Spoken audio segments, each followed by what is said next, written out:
Forget scroll the F down. How about scroll the F over to literally any contest in the lobbies? It's insane. So we're going back to our roots where we just fire up a stream and we just say, I don't know, what should we draft next? And just click around the lobby and get after it. Nez, what's good, my friend?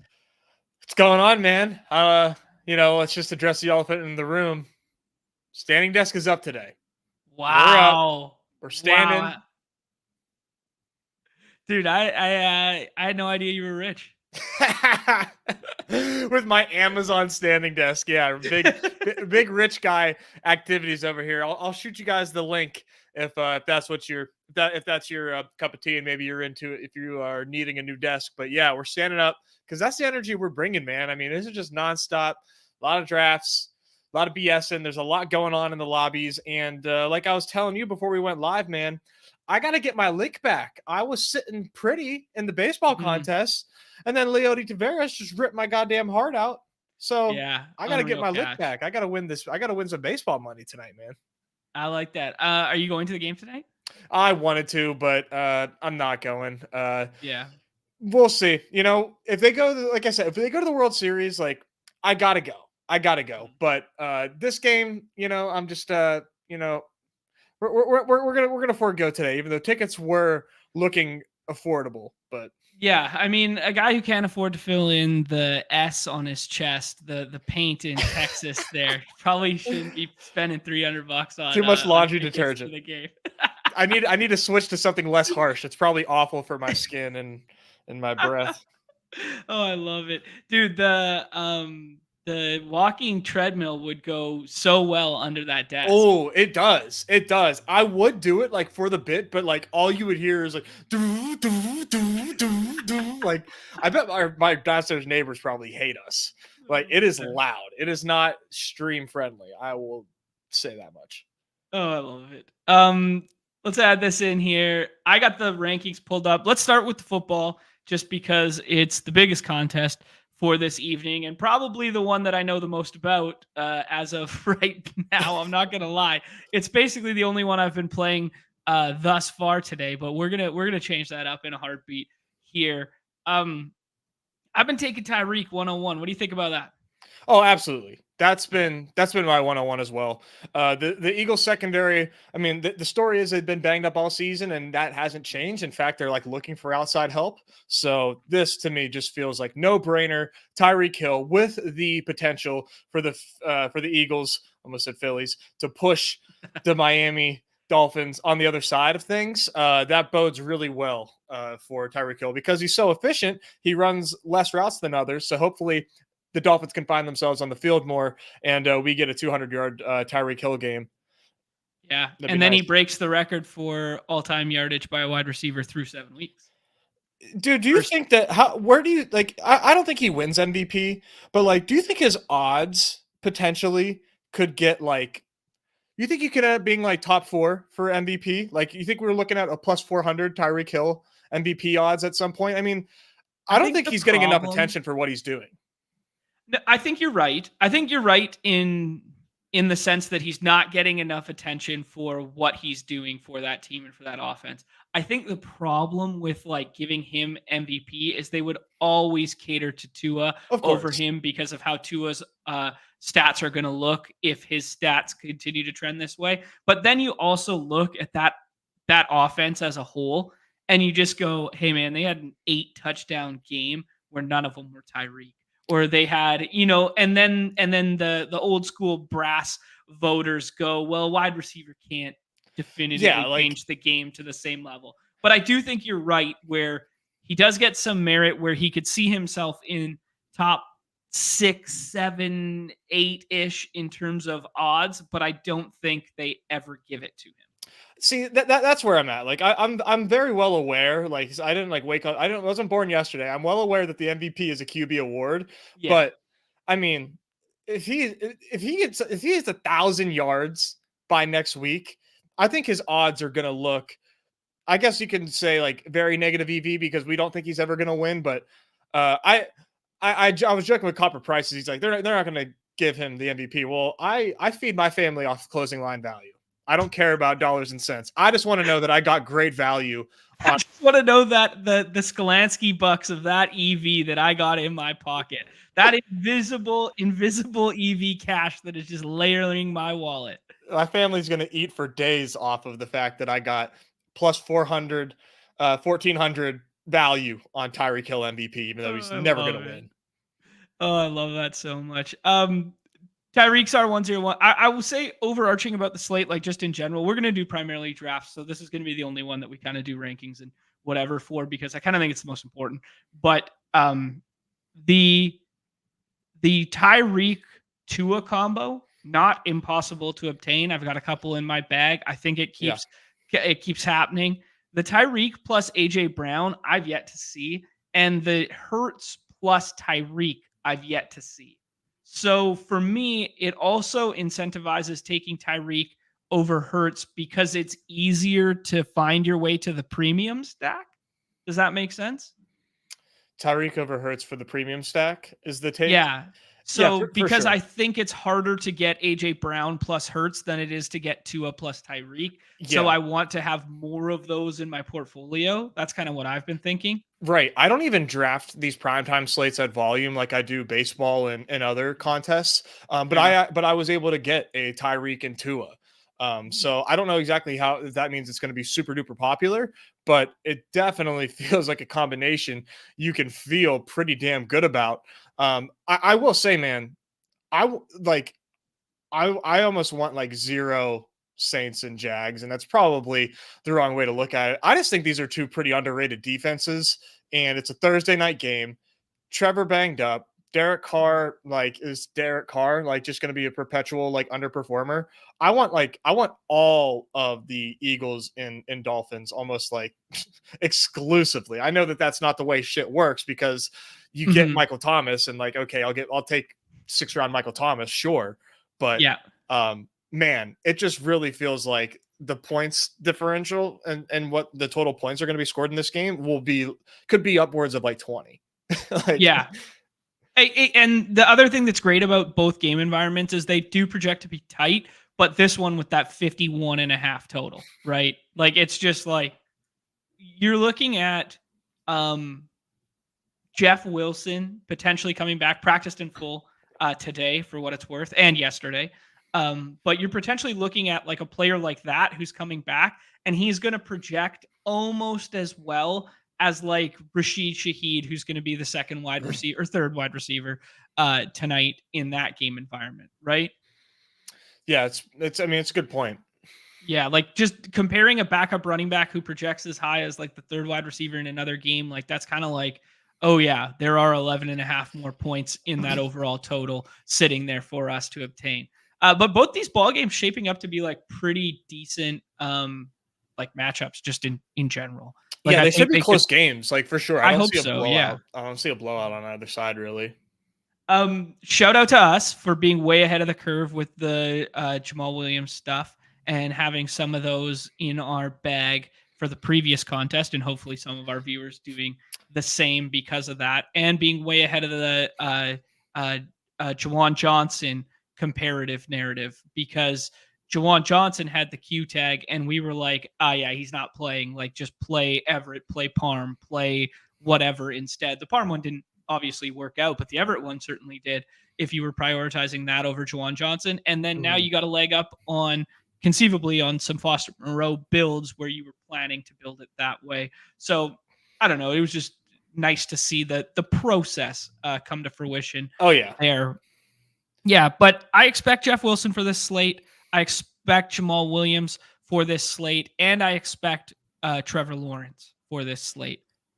Trevor's definitely trending in the right direction. Mhm. Not a guarantee though. No, no, yeah, we got to get him through warm-ups. So, I mean, I mean, I would say it's probably like 60-40, but yeah, it's definitely looking better. So if you have those Trevor late round Trevor bags for that draft for those drafts, which feel like 2 weeks ago, they really do not feel as recent Yeah. as they were.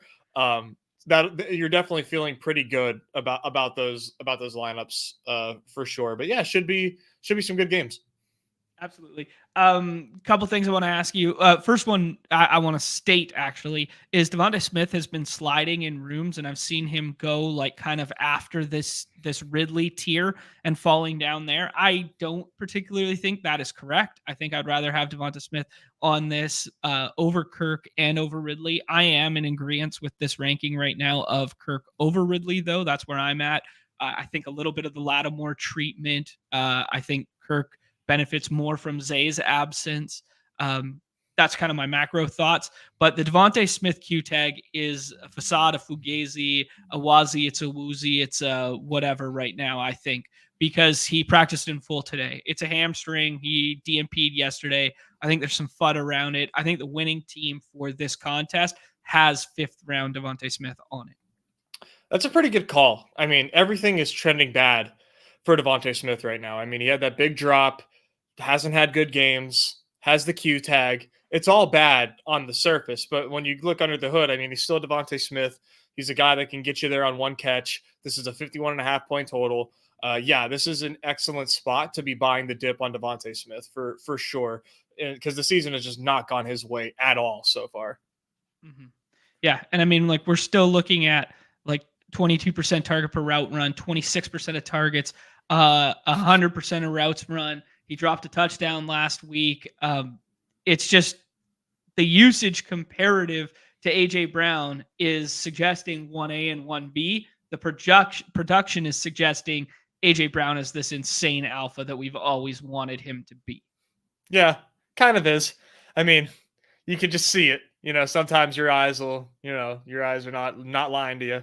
AJ Brown is Superman. I mean, or Batman, as he refers to himself. Yeah. I mean, it just stands out. So yeah, AJ Brown's always going to have that next level. But Devontae Smith gets work. The parallels to AJ Brown and Devontae Smith to being like the rich man's version of DK Metcalf and Tyler Lockett is pretty funny. Dude, it's like it's incredible how like the similarities are just there. I wish there was like yak on this so you could like really nail that down, because I tell you what, man, Tyler Lockett just is like the king of no yak. He gets the ball midfield. I've never seen somebody down on their hip faster. It is anticipating contact every time. He's like, I'm little, I'm down. Yeah. Don't crush me, man. Yeah. He runs dangerous routes. He's too little to be taking hits. A couple people in the chat alluding to some sweet GMs that they have. I think this is a pretty good one. I mean, the Brown Hurts Waddle. Holy smokes. I saw the John Boy radar. Yeah, I saw the John Boy Beats one. I think it'll get canceled. The Tyreek too. When I saw it in the chat, I assumed it was the 3-person contest or the 3-game contest. That's how it was obtained. I assumed it was impossible in this contest. I mean, how are you getting that? Yeah, I just someone makes a concerted effort, and I'm not for, I've been very vocal about if someone makes a decision, they should allow it. But yeah, there is a tipping point, and I think that one pushes the tipping point. Yeah, Nick alluding to the fact that he had one that he believes was canceled that was AJ Brown plus Hill. That would probably be the defining line in the sand for me on this slate. Almost anything else goes. Yeah, I think that's fair. Of the running backs, I think it's a very interesting conversation because they all project very similarly, and on ETR, they're all like, fractions of points ahead of between one another. So I think if you want to get exploitative over the field between these top 4, there is a big stand to be made on this slate. And for what it's worth, ETR's projections currently look like that, with the Swift, Kamara, ETN, then Mostert. Interesting. Where do you come I thought they would have Kamara over Swift just because of the way that their projections typically work. Yeah, I was shocked that with the return of Jamal and with this is the healthiest we've seen the Saints offense all year, right? This is Derek Carr, one more week removed from the shoulder, Jamal coming back. They have finally got it's the first time they've had both Kamara and Jamal active for a game. It felt like the Kamara should be knocked down a tick, but they still got him right here, 14.3.5, which is 3 points more than they have Olave projected. And then Raheem Mostert, they have at 13. So, I mean, we're talking fractions of points The here. the thing with Kamara is that the passing usage or the receiving usage doesn't really go anywhere whenever you bring in Jamal. Like we saw Yeah. the receiving yards come down on Pick'ems and other sites with the Jamal active, which was like kind of like interesting that like they put that number out without adjusting for the fact that Jamal was coming back and then he's active and then they bumped the line down. So if you got that, congrats. All that to say, like, yeah, it is like interesting looking at these. Mostert having Jeff Wilson back going against the Eagles line. I think that like it makes sense to have him fourth on this list. I'm putting him like me personally. If I'm playing these contests, I'm taking Mostert over all those guys. Interesting. Okay, cool. Yeah, you just don't think the Jeff Wilson factor will matter as much as the market's giving it credit, and you're just going with, hey man, we've seen it all from Mostert the last 2 weeks. Yeah, Miami is just such an incredibly efficient offense that I think Mostert's just going to get those like high value touches that really matter the most, be in the position to score more than these other guys. Yeah, I just like, it's more so about like trying to win the contest as opposed to like being right in projecting these guys is where that take comes from. Yeah, I tend to agree with the line of thinking, not necessarily the ranking of Mostert, but agree with the line of thinking. How comfortable are you scrolling? Are we getting to Salvon Ahmed? Are we getting to Tank Bigsby? Are those only swap options if Jeff Wilson doesn't go? How much Jamal are you comfortable with? What do you like down here?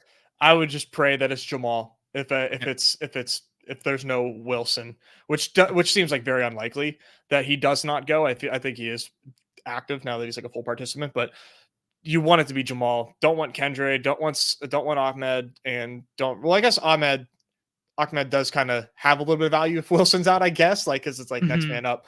But definitely no Bigsby. Even if Bigsby is in like a great spot, like I just on my principles just can't play Tank Bigsby. Holding true to that take. The slappies. I'm take lock. Yeah, just to shove it to the slappies. I just will never ever play Tank Bigsby.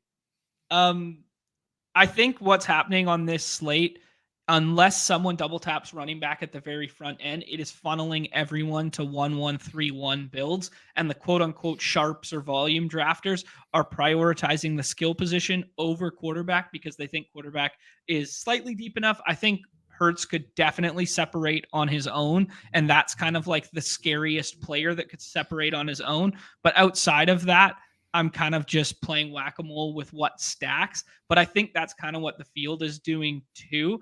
I think the big question is what to do at tight end.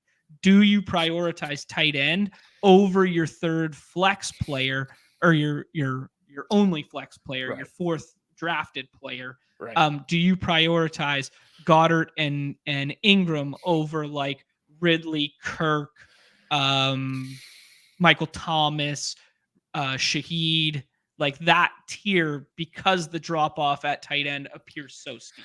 Yeah, that's definitely like the big decision point. If you're drafting these at volume, is like you really kind of have to decide what kind of slate is going to go down. And I think if you ask me like the first 3 weeks of the season, I would tell you, oh yeah, like you got to prioritize these guys. Like you can't be left with Smythe and Strange. But like fact of the matter is that these guys could end up putting like 7 points up and that just like more likely than not just like won't matter. So for me, I've just been like, hey, if I get one of these dudes in like the fourth or fifth and I feel comfortable with it, like that's cool, but like definitely not putting them above my like second wideout or my first running back. Like no way. Okay. Yeah, that's kind of where I'm at. I would be in lockstep with Garrett here with the Taysom season. Man, those 7 catches got me so excited.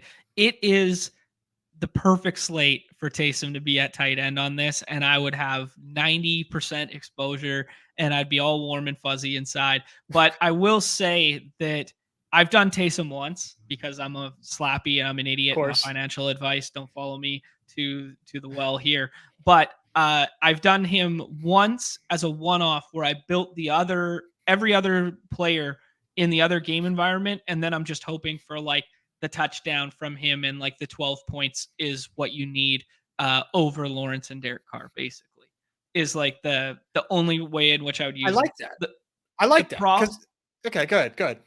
the problem with it is I like it too. I like it too. Don't get me wrong. I'm not going to beat the drum for it too hard, but I like it from a gal brain standpoint. The problem with it is Taysom's new usage is dependent and hinging upon Derek Carr Right, more than it ever was in the past. right. Taysom would be a way better play if he's getting 8 carries instead of 8 targets, even though he's going to project to score more with the 8 targets than he would with 8 carries because he scores independently of the quarterback.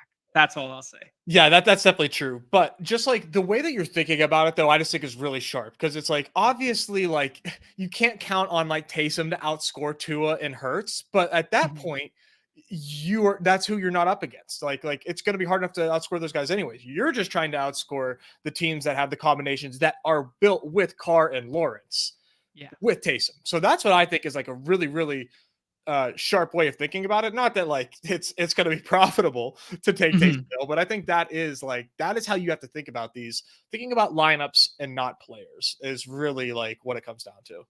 Yeah, I like that shout. That's evergreen shout right there. Wide receiver position. Do you have a lean between? I think the biggest decision on the slate will kind of be like, do you push Olave over Waddle and Smith, or which of the Jacksonville wide receivers you go to? Yeah, for me, it's like pretty much like as it's laid out here Okay. in the projections.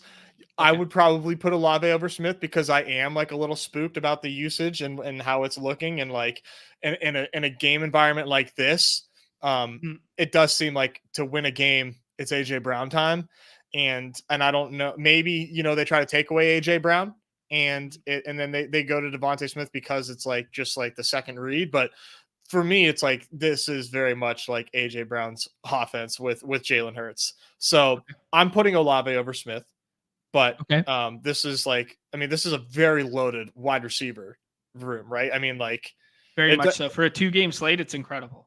feels like no problem at all being left with Rashid Shaheed. Like Mhm. I love it. Thank you. I Yeah. appreciate that. Yeah, right? Like if you're talking about like break the slate ceiling upside at the back end there, absolutely. I'll throw a couple names out here at the end. If Devontae Smith is not 100%, I mean, Olamide might be in the rotation. Then the Jacksonville stuff without Zay Jones, we saw it 2 weeks ago. We've seen it twice this year, kind of thing. Jamal Agnew steps in a little bit. Tim Jones steps in a little bit. It's kind of like a rotation there. I think Agnew is the most likely to get like some weird ass design touch, some end around, something weird like that. I'm not sure you got to Stochastic go. Sims, Stochastic Sims for redacted, but I think there Uh, is some carryover into our uh absolutely. contest. Prefer Tim Jones. They Over think Agnew. Yeah, they're Okay. saying Tim Jones is seeing real action enough that like Yeah. the leverage is there. Yeah. He A lot might of be that will be drafted like price point. single digit. Yeah, yeah, exactly. It's like Yeah. relatively speaking, we need to know exactly how rare Tim Jones is to make that click. And for me, it's like he needs to be on like single digit teams for me to get Yeah. there. He will be on single digit teams. I think we could pretty safely say that, especially when you But double couple in the digits? Trevor Lawrence. Yeah, I don't know. No, probably Yeah, not. I don't Yeah. think so. Yeah. I will just bring up that a lot of the Tim Jones stuff will be price point related, just in terms of that. But he For is good. sure. He is projecting better in certain places, not all places. But the And Agnew that I saw was the 43% route last game, and that was with Zay Jones. So I was kind okay. of like, ooh, what's going Okay. on here with Agnew? Like Okay. that's yeah. Yeah, no, So Agnew's definitely the liver selection mhm. there too, and at like similar ownership, so much better call than Tim Jones. Just wanted to point that out Well, because I was no, watching not Spags earlier. Shout out Spags and Splash Play, but I was watching him run some Sims, and yeah, Um, the other one, we should hop in some drafts. no way. The yeah, the other one that I wanted to bring up was Cedric Wilson had 4 catches, not last game, but the game before. Yeah. I don't know what to make of it. Durham Smythe has kind of trended in the wrong way. He's kind of been like the the Kyle Pitts-esque empty usage of tight end before the Kyle Pitts breakout, where it was like, look at these cool stats. He's finally going to get there, but he's obviously not nearly as talented. And then he just wasn't getting there. I've been taking Foster Moreau over him, and I've Yeah. taken Cedric Wilson once.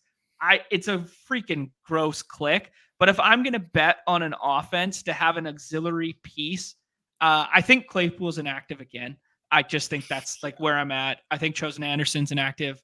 I just think that if I'm going to go for a gross click, give it to me on the highest and or second highest projected offense on the slate. Don't give it to me on the Jags. Yeah, that's fair. I mean, Durham Smythe just is like not out there to catch passes. He is there to block. Yeah. He blocks really well. It's part of why they're so successful.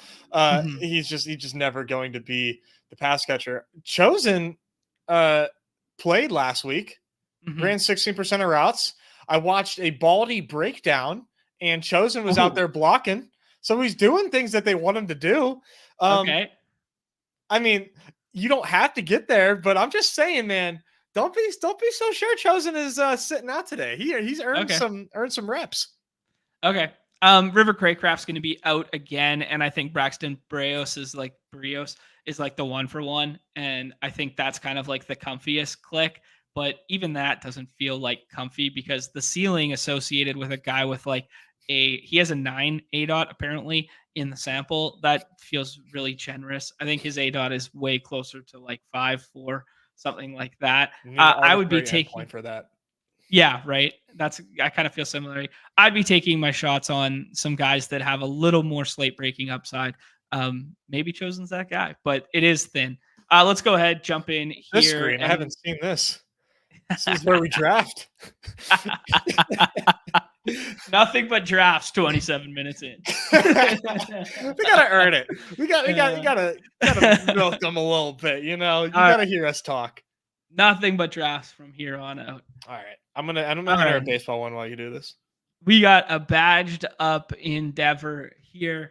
This is Tyreek 101, as we alluded to for us, and then kind of hope and pray that Tua comes back. I've seen some very sharp players make some egregious mistakes on this slate, whether it is their auto drafting or something like that. I'm not going to name names, but just drafting based off their ranks or multi-tabling. And in this range where I see basically the best way to pair Tyreek and Tua is 2-7, because you get someone to take Jalen here, you take Tyreek here, and then all skill position players go, and the player here basically doesn't want to take Waddle plus Tua on the end. They'd rather go Waddle plus a skill position, and then they let Tua go. Then you can do it. And I see guys over and over and over again click Tua at 7 and forfeit 2 picks of leverage right there. Oh, it is you can't I think I might be one of those guys. You cannot be making those mistakes in these lobbies if you want to obtain some sweet looking teams. You're absolutely right. I need to Oh, dude. Oh, I got bad news, man. What happened? I got breaking news, bad news from now 2-sport athlete, Mike Zakarian, 2-sport athlete with the GM of the Tyreek plus AJ Brown. Oh, thoughts and prayers to everybody's lineups. Thoughts and prayers to the rosters. This is tragic news for the community right now from Mike. Stick to round ball, dude. Let's see how he finishes.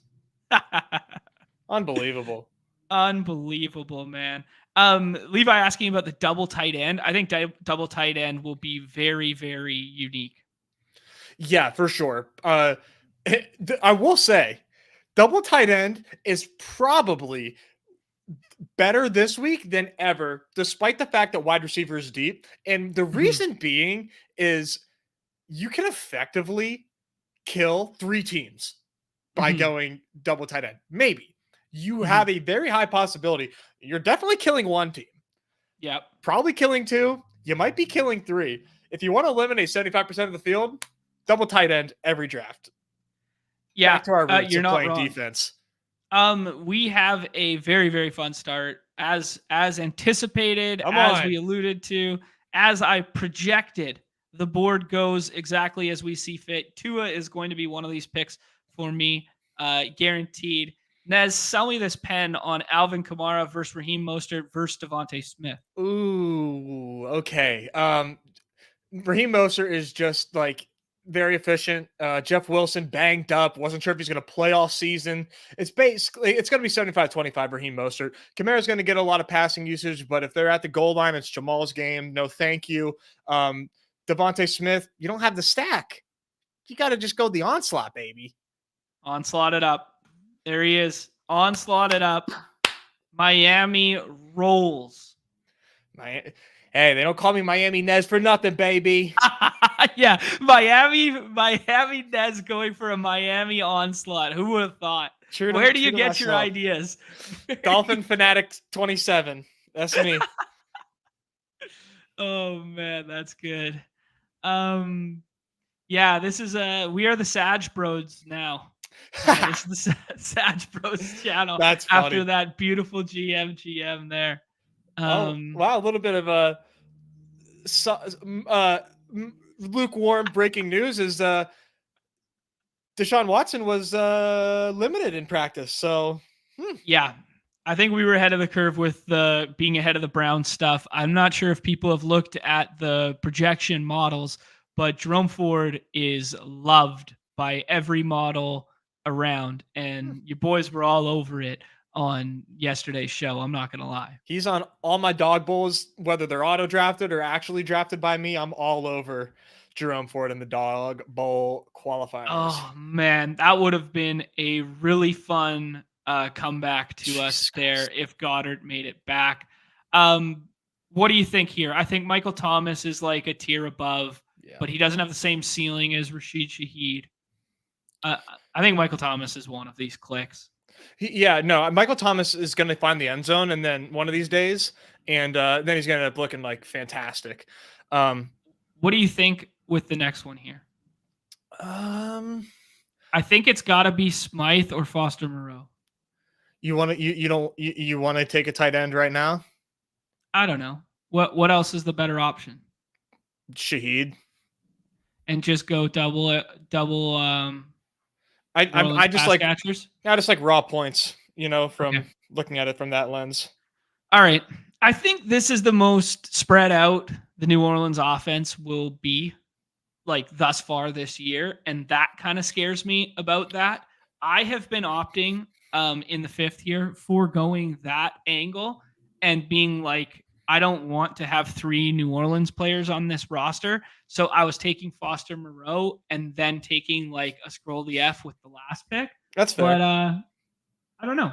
Yeah. I mean, maybe Jerome Smythe fits the onslaught narrative better anyways if he comes back here. Yeah. I guess for me, it's just like 6 in one hand, half a dozen in the other. It's just like whatever makes you feel better. And for me, having the decision being made for me makes me feel better. I'm not trying to make an informed decision on Smythe versus Foster Moreau. It's just like whatever the room gives me, like that's what I get.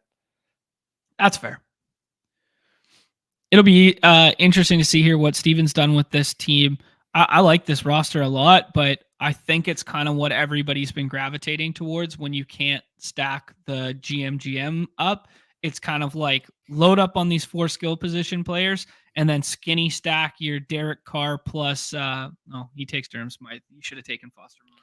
I don't know why you're taking Foster Moreau there. Or not taking maybe he's building his portfolio and he's got like 30 entries and he already saw the same thing once. But I liked it a lot if he did the skinny stack there. Would have much preferred he did that for our sake as well. Yeah, but let's just dunk all over him on stream instead. I'm sure he's a nice guy.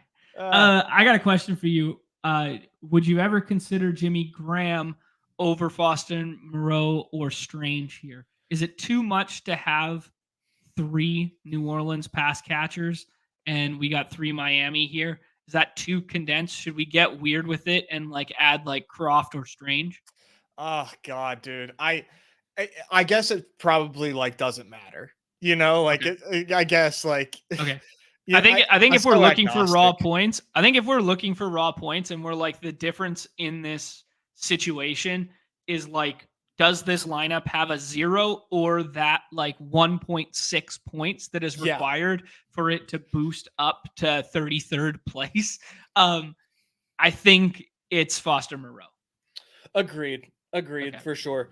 Yeah, I mean, just like thinking about that our dude that we're just like shitting all over right now. It feels like, and I don't know how these prime times have gone, but if you don't have like a stack going on, feels like you're drawing a little dead. Yeah, at least he had it with Kamara. Okay. So Okay. he had the skinny stack with Kamara. Yeah, So I Kamara's a think that's receiver. yeah, exactly. Um, yeah, it's just taking a look at the strange stuff here. I mean, he scored a touchdown Oh, it's last strange. week. All right. Yeah, it is. And that's our boy. Our boy Chip was lobbying for him in the end of BBM in 3 tight end builds. I mean, we can't all have the crystal ball, you know. There's something in the Delco water where Chip just like sees the future. I don't know what's going on. He gets that's so Way ahead of Raven the curve. estimations. Oh man. Uh Why do you think people keep letting Corey Seager fall all the way to the end of the second round? I don't know, but we should probably find out. I wanted to rip one more of these, but how much time's left in the baseball? There's a lot. There's Okay. a lot. You're okay. Okay. Timer's gonna come on soon, but you're okay. Okay. We're gonna rip one more football and then we'll do baseball off the cuff, hockey off the cuff, and hopefully hoops off the cuff. Every It's what's nice about hoops is they don't like the best ball drafts for hoops only take like 30 to 40 minutes. So Yeah, it's not crazy. Yeah. Chip saying he's not Delco. My fault, Chip. I just if you root for Philadelphia teams, you kind of get that label off the rip. Turn me up suggesting that outfield's super weak and It people are is. just prioritizing. Okay. I think we should like Bryce Harper should just have an outfield designation, just like out of principle. It just feels so wrong that he has infield designation. You know, it's It just like does. Yeah. it doesn't hit the same. It's like I don't want an infield Bryce Harper. Like yuck. Who do we got pitching on that slate? We got Suarez. We'll do it in a second. Yeah, I mean, I'm really excited, man. This is what's super fun about this slate is that both games are of totals of 9 or higher. 9 and 9.5. I think the Rangers game is at 9.5. Should be some fireworks. Mhm. We could talk Oh, I mean, there's been strategy. fireworks against good pitching recently. Yeah. Yeah, I mean, Max was just getting lit up yesterday. They were tagging him from the beginning. He should not have gone out there for that last inning. I mean, they were Well, barreling the shit out of him. I had an interesting kind of like contrarian take to that. I was going to tweet it and I didn't. It was 4th inning and he was at like 40 something pitches. And I was just like, man, Max just has to wear this. But I didn't realize how deep they had in the bullpen with Yeah. long relief guys. Like I didn't realize that like Mike Minor was out there. I didn't realize that Martin Perez was out there and John Gray. So I mean, wearing it was probably a bad call. Somebody was going to wear it. Yeah. What do you think here? I think AJ Brown is one of them. Yeah, AJ Brown makes sense, I think, because it's like let's hope that they score before they get to the goal line, and then there's no tush push. Okay. And then you could double down on that narrative and be like, they're going to score no matter what. Let's take Swift with him and do that same side skinny stack there. Or you could take Waddle or Mostert on the other side of the game. Or you think ATN. I love the game theory of DeAndre Swift here. Okay. I think if the call is Jalen Hurts is not getting a rushing touchdown, that is like fantastic for Trevor Lawrence and Derek Carr. That's like the only way that they have a chance. So you might as well bet on the touchdowns going elsewhere because there's going to be touchdowns. You're right. Yes. Yeah. I think it's inevitable with like these two. I mean, one is a historic offense and the other one has been incredible for 2 straight years. Yeah, I think it's inevitable that we assume points in that game environment. Yeah, I really like the game theory of saying like these guys score and no rushing touchdowns for you, Jalen Hurts. Uh, no, thank you, sir. All right, no, I'm hoping we can get. I mean, we should have a decent stack option for this Jags and Saints game, but losing Olave Yeah. and Kirk off the rip is not ideal. This is looks like a pretty standard room so far. Yeah, that Tua with Waddle at 11 is quite rare. Like that's a good one, but you can kind of flip Kamara in that a little bit. We could do the Devontae Smith and just fully ape in on this. I don't know. I think that's too much. I think now Okay. that becomes too much correlation towards Hurts having a big game. Okay. So Ridley, and then I ask you, do we prioritize tight end and take Evan Ingram and then hope Trevor Lawrence comes back? I think And so. Yeah, this guy's got Christian Kirk, which means he might be eyeing up Lawrence as well. So we could do the ahead of Lawrence. We could do the Michael Thomas and leaves us outs with both quarterbacks, or we get ahead of tight end. I think we just get ahead of tight end with Ingram. And Okay. like regardless of what happens there, at least it somewhat correlates with Derek Carr if that's who we get left with. Okay. Yeah. I mean, if we get left with Derek Carr, this could be Derek Carr plus Rashid Shaheed. It could be Derek Carr plus Jamal Williams, or it could be Taysom Hill plus Jamal Williams. So we'll see what we get left with here. Oh man, we might if we do a Taysom draft on stream. Oh man. Oh, the people are going to be livid if we do a Taysom draft. They might quit. They might quit the stream. I think that we would actually gain more viewers because it's like more respect. Put your money where your mouth is, baby. Like okay. Big John talking about, oh yeah, John saying he drafts Taysom, and then we see him at the top of the leaderboards without a Taysom draft. Just drafts fucking Taysom, baby. Maybe. This is a very interesting draft. This Dripatron is ending up with a super team here with our guy in the 101 taking Strange there, and then a Rashid Shaheed. And he gets Dallas Goddard as a third tight end. I was gonna say we cannibalize everybody with Goddard there, but we were 100% doing that, but it just didn't come back. So here comes the question: Jeff Wilson plus a naked Derek Carr plus Jamal, or Taysom? Shit, man. I think it's Derek Carr. I can't. I mean, it's for me. Okay. I can't. Like, I love the Taysom game theory, but. So now is it naked Carr and you just don't know where the touchdowns go and he has the raw points and everything else comes from the other game environment and we take Jeff Wilson here? Or is it you take Jamal and something funky happens with their offense? Because I don't think there's a stack partner unless you take Foster Moreau double tight end. Foster Moreau or Jamal is my choice. All right, let's take Jamal and hope for something weird. Yeah, Jamal is the way better projectable points there. You never know. He could end up catching a ball for a tutty. Never know. But yeah, Moreau's a little thin, but oh man.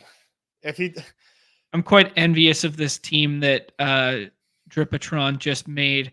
Until he took Kenneth Gainwell over Jeff Wilson, I would have taken Jeff Wilson there with Tua and Waddle like 1,000%.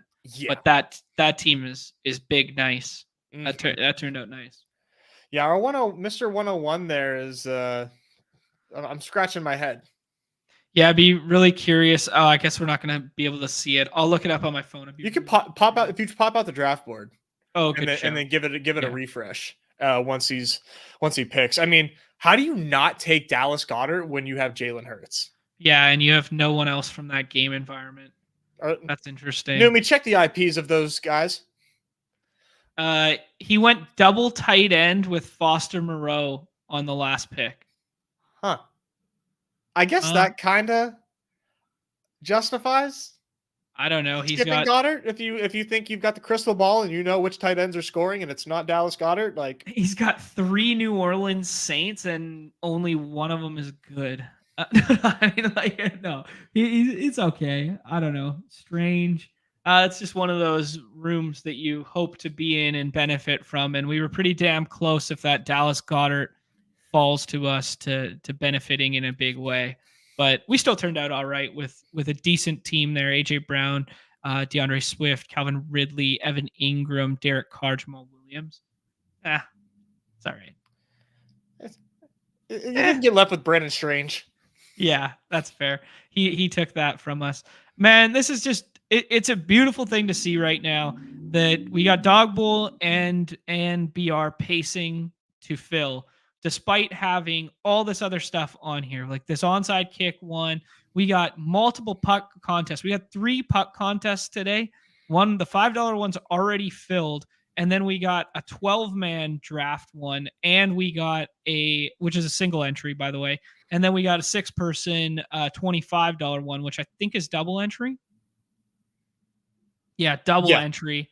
And then we're already on our second baseball contest, this one at a $10 price. But it's just, man, this platform is popping off with the draft games. It's incredible. Somebody once said, an ominous voice once said, if you build it, they will come. And we're coming. We are okay. I'm coming. John's coming. Oh, you missed me in my lobby. All right, let's go. All right. How about Chas McCormick and these projections getting a ton of love? I hate it. Yeah. I want the Chas McCormick leverage, and it's gone. It is gone when he is the 4th outfielder that you see on the slate. Mm-hmm. No leverage. I'm sorry. Like, you think there is, there's not. Yeah, so talk me through this a little bit. We got double lefties going, not tonight, but tonight. Yeah, sorry. Yeah, piggyback in Texas, but okay, so it's going to be piggyback to Dane Dunning, I imagine. Yeah, almost certainly. Okay, so very interesting decision points on the slate here. We don't have a lineup. Do we have a lineup for Texas already? Yeah, give it a little refresh, and you should see it if you don't already. Okay, so Brantley's out and McCormick's in? Houston, no lineup for Houston yet. Dusty is still consulting the voices about who he thinks should bat second, but it's probably McCormick. Oh, because that one's tomorrow night. Okay, never mind. Right? 2 games tonight, baby. Oh, it is 2 games tonight. Okay. Philadelphia kicks off in like 4 minutes. 4 minutes, okay. 1 hour at 4:00 Central Time. Pardon me.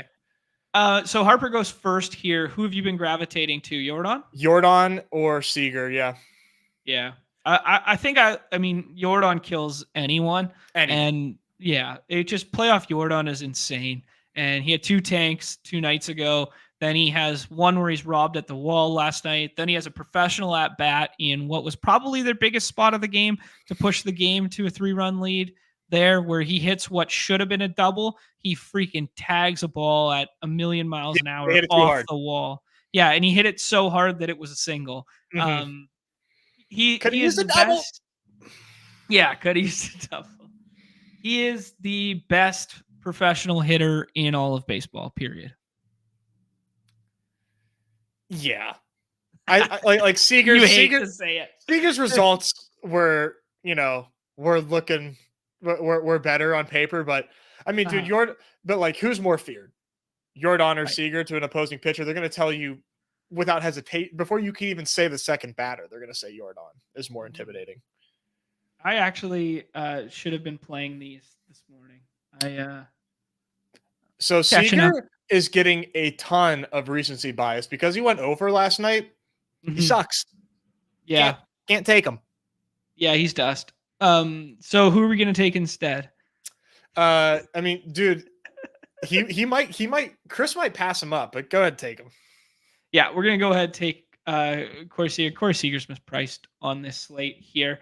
Kyle Tucker's moved down in the lineup. I expect him to stay down. For whatever reason, Dusty hates hitting Tucker high in the lineup. I think he's going to stay down at 6. He is. He had a good game at 6, so therefore results-oriented Dusty. Say less. Yeah, it'll be interesting with the Chas McCormick decision tonight. McCormick hasn't played a game in this series yet, ? Brantley's played all of them, and then Marcelo Dubon has played center. Yeah, I think so. Yeah. He doesn't like Chas all that much. Okay, is this where we start thinking about pitcher? Is this where we start scrolling, or do we go ahead and pair Tucker with Alvarez? Ranger Suarez for me. Ranger Suarez and If get you ahead just of want to that know one? like my general thoughts on this slate, Okay. Ranger Suarez in the third every single time. Every Okay. single time. And it's not Sounds fair to me. necessarily that I think he's guaranteed to crush. Mhm. Projections will show you that he's like not really a huge separator. I think that's more likely than not that he doesn't separate. Okay. However, I think it's also more likely than not that he is the highest scoring pitcher. Mhm. Doesn't mean he's going to separate, but I still think he's going to be the highest scoring pitcher. And I think that he definitely has the highest ceiling on this slate as far as pitcher goes, for sure. I think Brandon Pfaadt, there's like, you're not getting a quality start out of like anybody other than like Ranger Suarez and Urquidy here.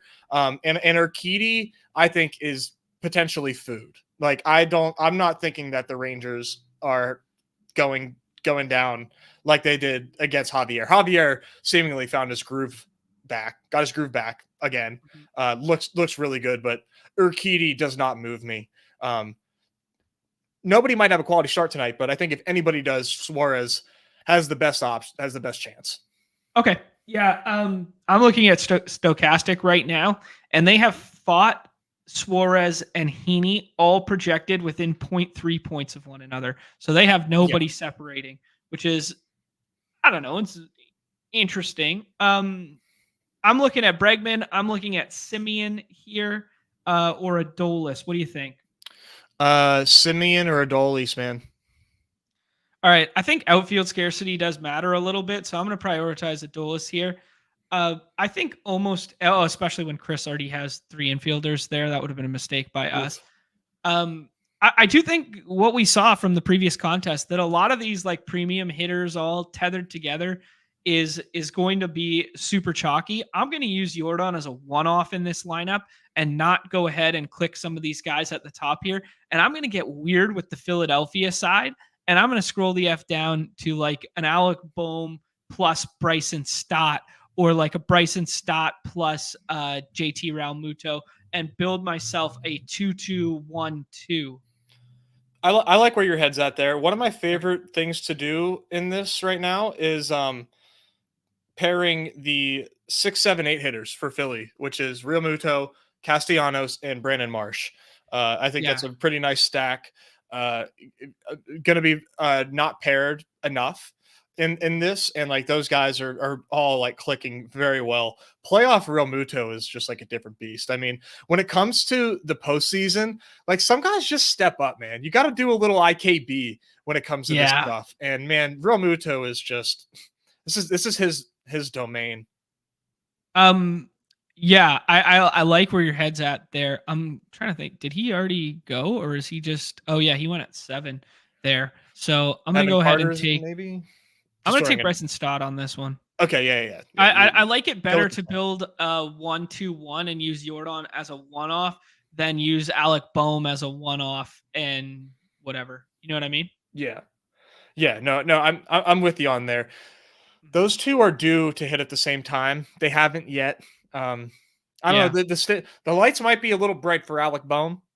that's Uh, fair. I mean, he had a good game. Yes, or him. I can't remember if it was him or Stott yesterday. They might have both had decent games 2 nights ago, where they both got double digits. But uh, waiting for them to have like big games where Mhm. they are guys you need.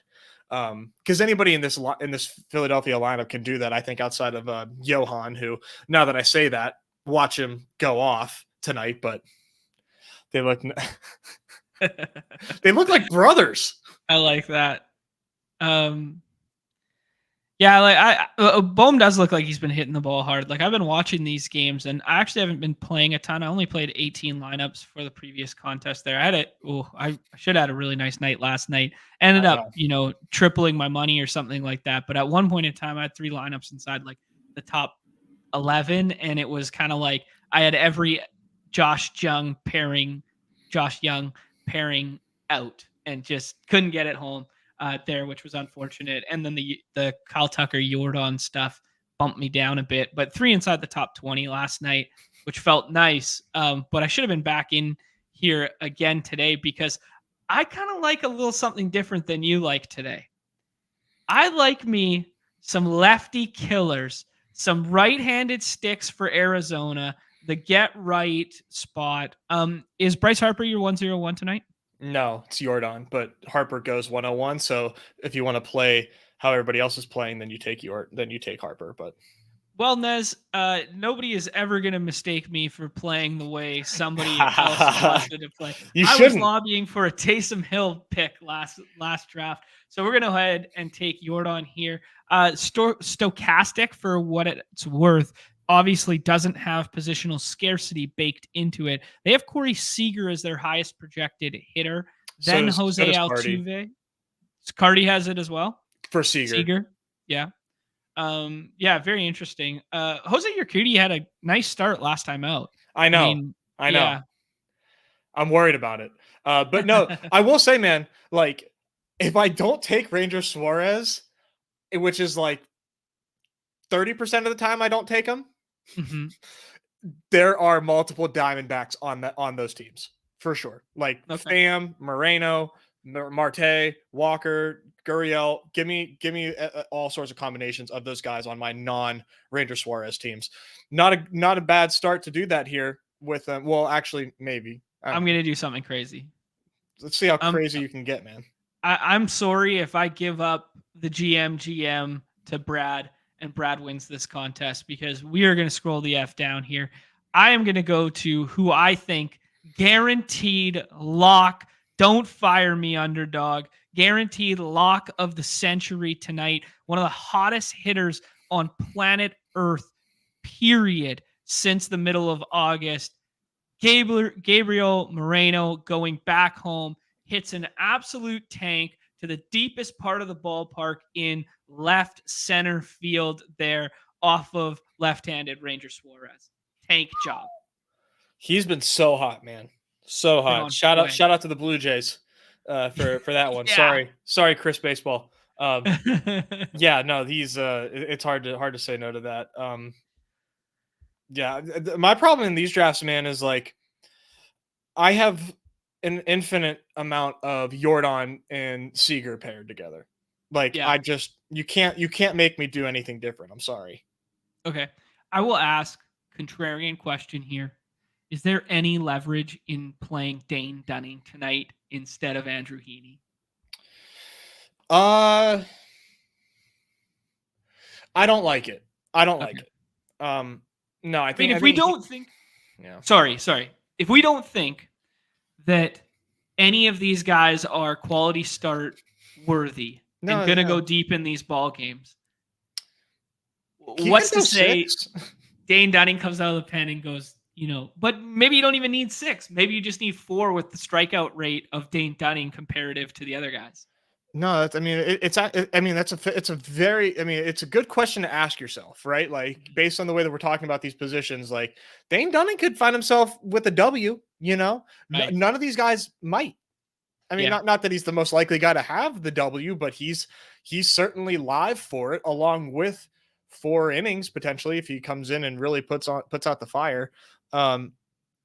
You need to be you're Fought or Heaney here by the I'm going to be Fought for sure. This is I was getting weird with this, man. Okay, I'm just making sure that you don't take any Phillies.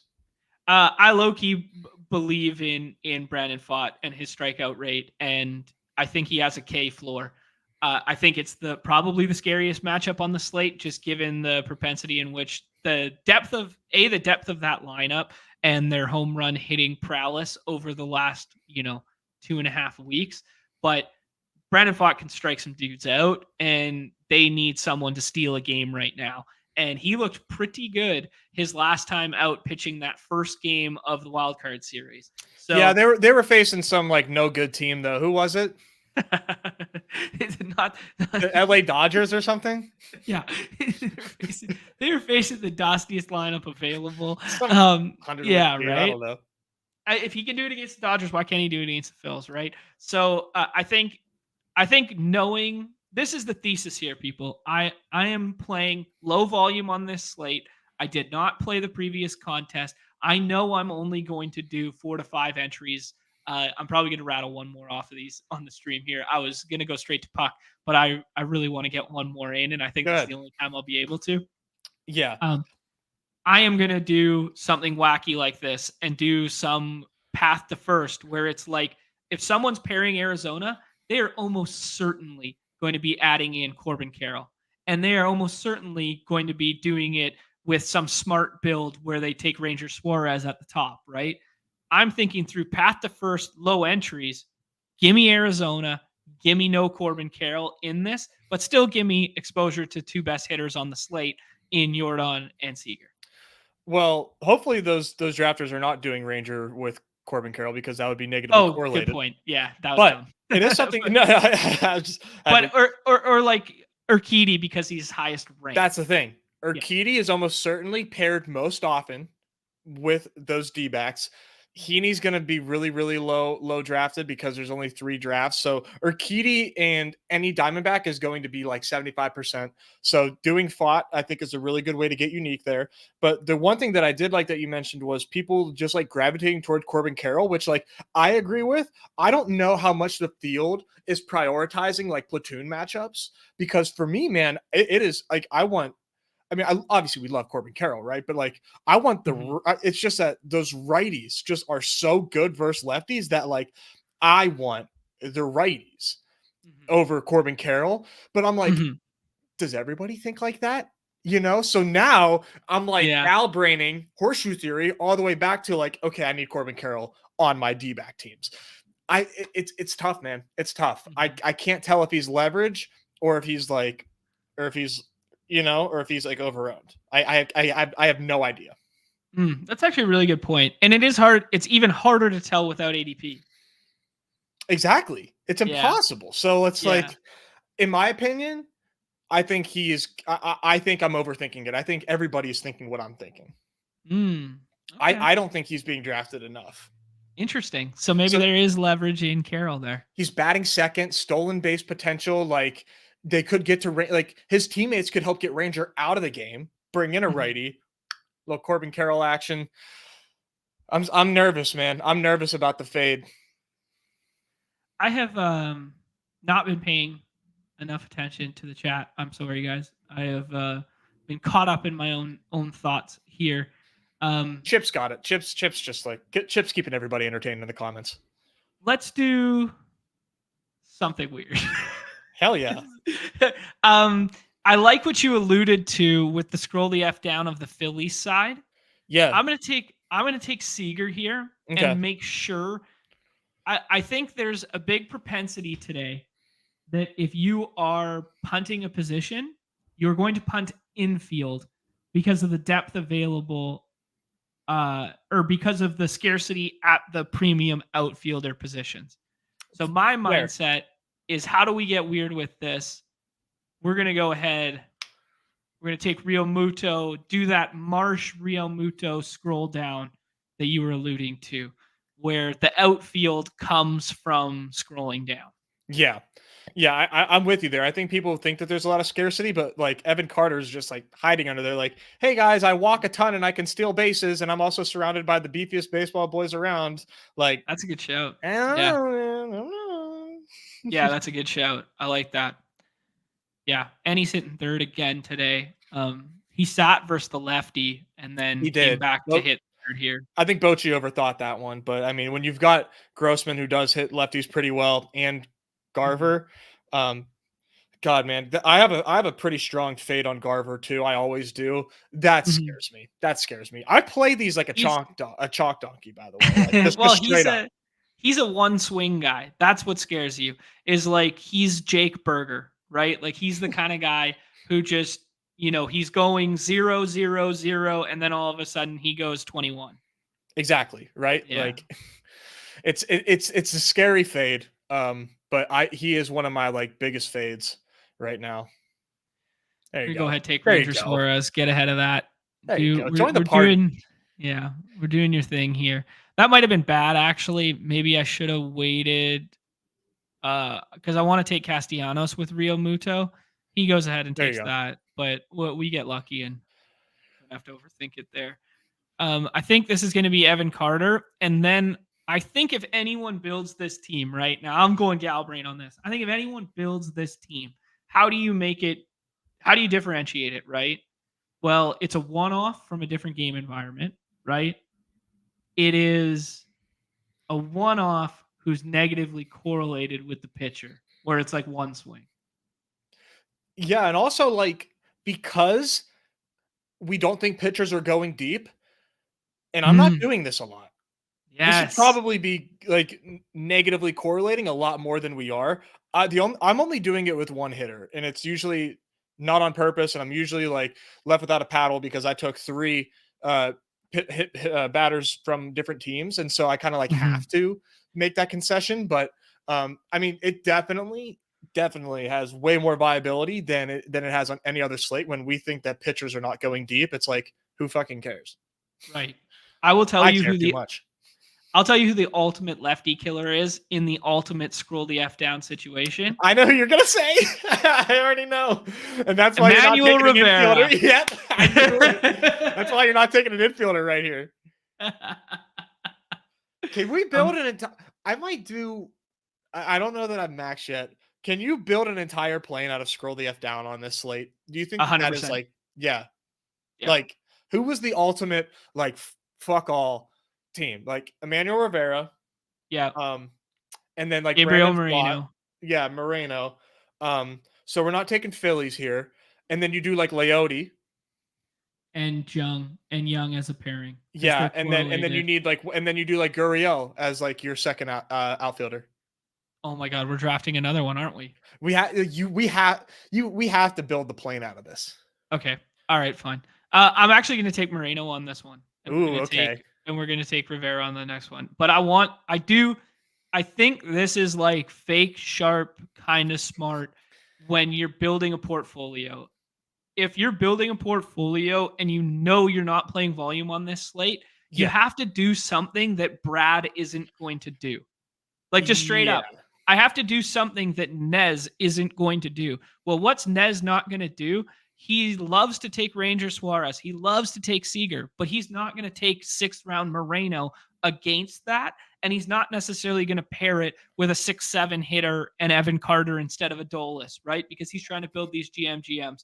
So I think just given like we've talked about it so much, the binary outcomes of baseball, this is the equivalent of like in puck like building your third line because that third line is actually getting more ice time than the second line. And two of those guys are on PP2. You know, exactly. this little kind of like wrinkle, which we saw Jay Witz almost get home with the Minnesota stack the other day in the puck streets. Anyways, sidebar. We're doing one more of these. Yeah, you got to. I'm sorry for the people with the puck Uh, guys. you But you Matt, yeah. sorry, I want to hit one thing right before you said that because Matt just said, "Is it just most fun ripping drafts with your buddy?" That's exactly what we're doing right now, and Yeah. it's pretty fucking awesome. It is. It is just the most fun. Just like let's just rip another. Of course, Chip couldn't pass up this Galbrain EV that is getting ready to exist. There's no way Oh, he could there he pass is. that up. He's gonna come in here and build a GM while we're going crazy with it. No, I think Chris has been in so many of our drafts here. yeah, I don't even know who this guy is, but he needs to come out and say what's up. Uh, Yeah. so all I was gonna say was that like you make a good point, man. Like if because I draft a lot of these. This is why I like baseball is because like I do a ton, and yes, I am a chalk donkey, but like every now and then, like I am mixing in like these low owned players. Mhm. And if you're not drafting at volume, like yeah, you do need to think about how to get different because otherwise, like you are competing with myself, Brad, etc., that have so many combinations of like the best guys. I mean, that is I'm building an ROI based portfolio with sprinkles of like heavy hitters. So I mean Mhm. that's just the truth, you know. So Yeah. Like it's very conceivable that you would put in Gabriel Moreno, but you would probably do it with like a Harper Schwarber and a Tucker Bregman and then a one-off, like that kind of way. I don't know. Like yeah, just never Suarez. surmising. Yeah. Hmm. Okay. So if we're taking Arizona, we're taking Brandon Pfaadt to start. Yeah. Just get that out of the way. Okay. And we know Yeah. we like Rivera. Yeah, I like Emmanuel Rivera versus lefties always. It's a little grosser when he's hitting far down in the lineup, but Yeah. like I'm dead ass serious, man. Arizona is littered with lefty killers. They project so effing well all year long against lefties because Ketel Marte is so good versus lefties. Walker's so good versus lefties. Emmanuel Rivera is so good versus lefties. And like even like Carroll's like almost net neutral. Yeah. Okay. Who was the first one? Just maybe there's Rivera, Gurriel. Let's do Gurriel because we want to get ahead of outfield scarcity. Yeah. And then the other, we were talking about Leote as being a potential option on this team as well, just because he's like low owned and he's electric. Yeah, Leote was going nice until last game. He popped up on like 2 first pitch strikes after Young had homered, like just like the classic, like, oh, guy gave up a home run. I'm swinging away at first pitch fastball and missed twice, but put good swings on it. Okay, Rivera. I mean, Longoria's in consideration here as well, but Lefty killer as well, man. Yeah. Yeah. I have a couple. I mean, we're literally just making this an Arizona stack. I think we got to pivot a little bit. We got to go Rangers on this. And we got to go Young and Leote. That's the play, right? Okay. You could go Houston, but I don't like the Houston spot as much because I actually think Dane Dunning's coming in pretty early, and I actually think Dane Dunning's good. You know I'm a Dane Dunning respecter. Yeah. I don't like the bottom of Houston's order. Like Dubon, Maldonado, like they're too ugly. Like they're Yeah, just, that's fair. it's too ugly for me. Yeah. Maldonado's hitting a homer tonight, now guaranteed. I mean, he hits under 200 and only hits a home run every once in a while. He went 2 for 3 the other night, but it's what he does. Yeah. Okay, Leote. And now, do we want to make it a 2-2-1 and then have like a one-off Houston bat, or do we want to make this an Arizona stack and mix in like Perdomo or Pham? I take a lot of Pham. I don't know if Pham is insane enough. You don't. Okay, Pham. Okay, so Pham's getting too high drafted. Jonah Garver's got that pop. Heim's got that pop. I think I like the Longoria matchup more though. Longoria is going to be so low owned. Yeah, I mean Heim's buried down here too.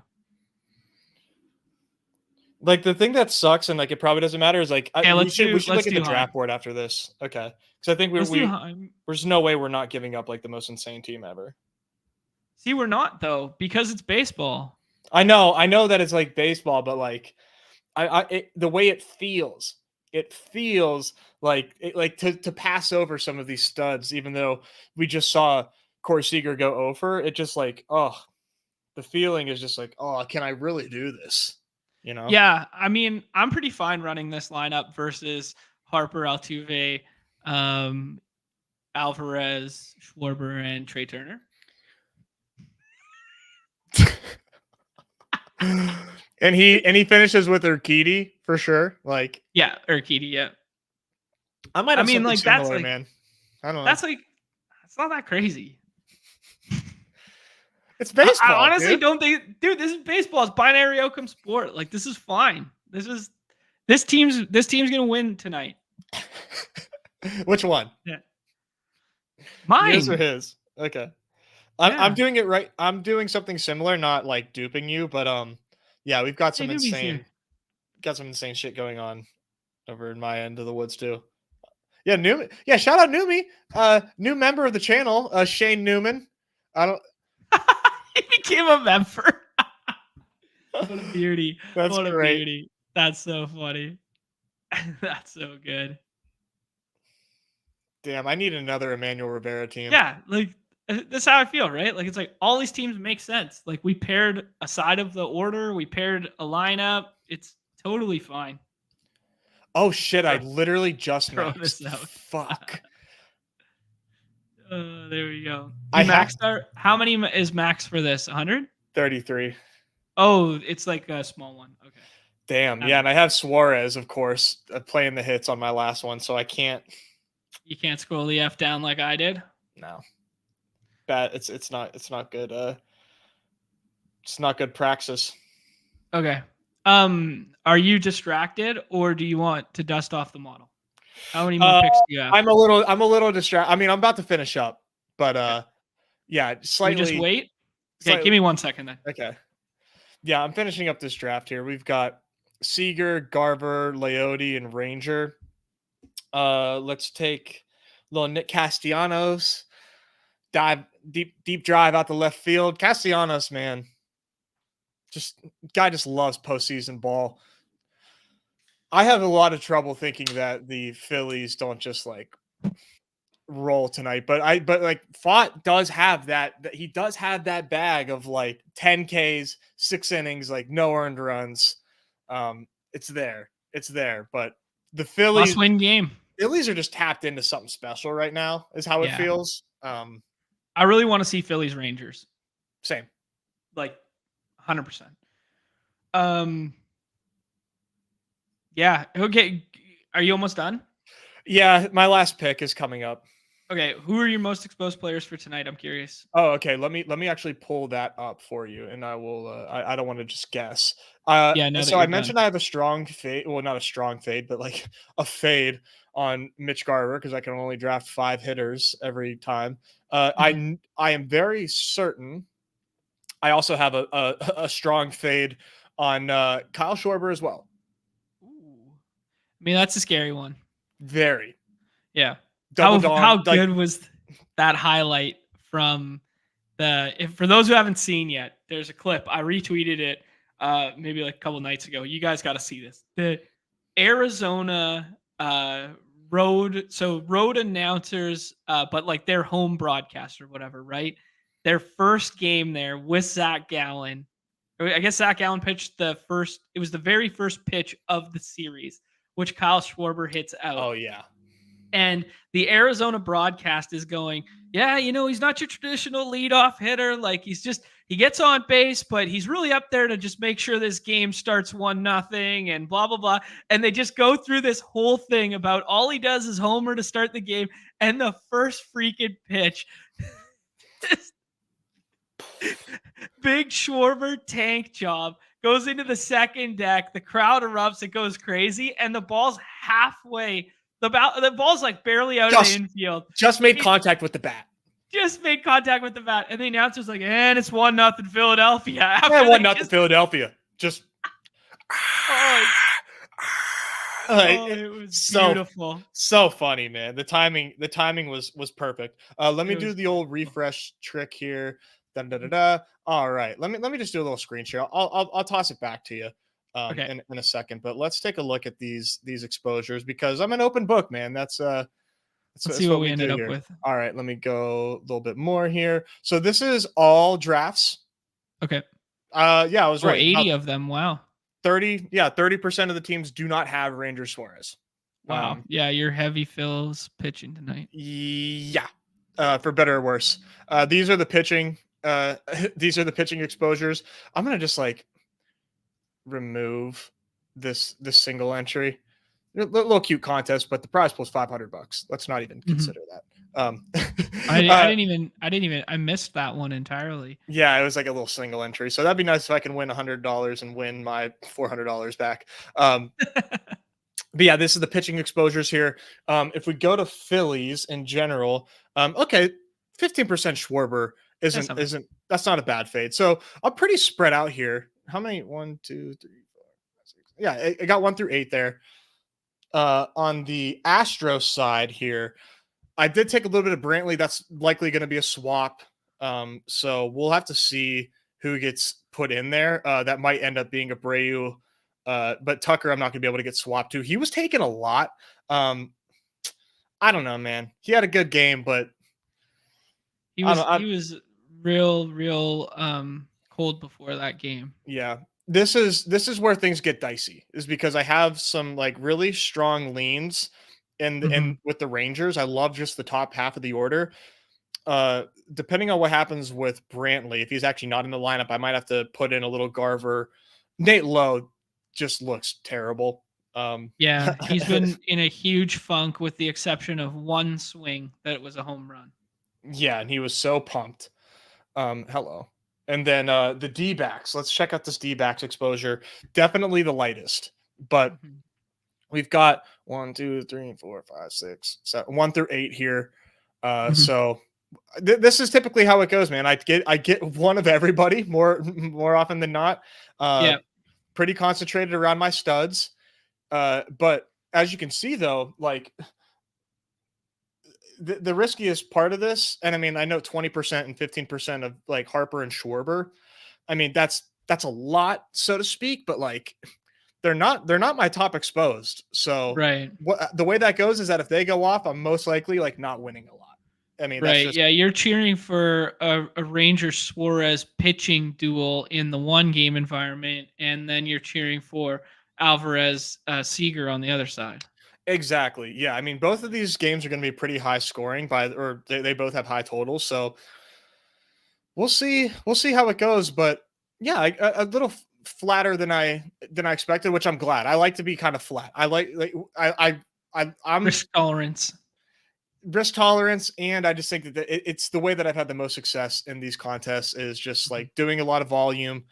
Like the fact that I have the time to do the volume. I mean, we talk about ways to get leverage. At the end of the day, like one of the biggest edges in these contests is just having more bullets than everybody else. So Yeah, I mean, we've said it many times. There's no substitute for volume in certain styles of contest, and yeah, let's we're that's ready. good, man.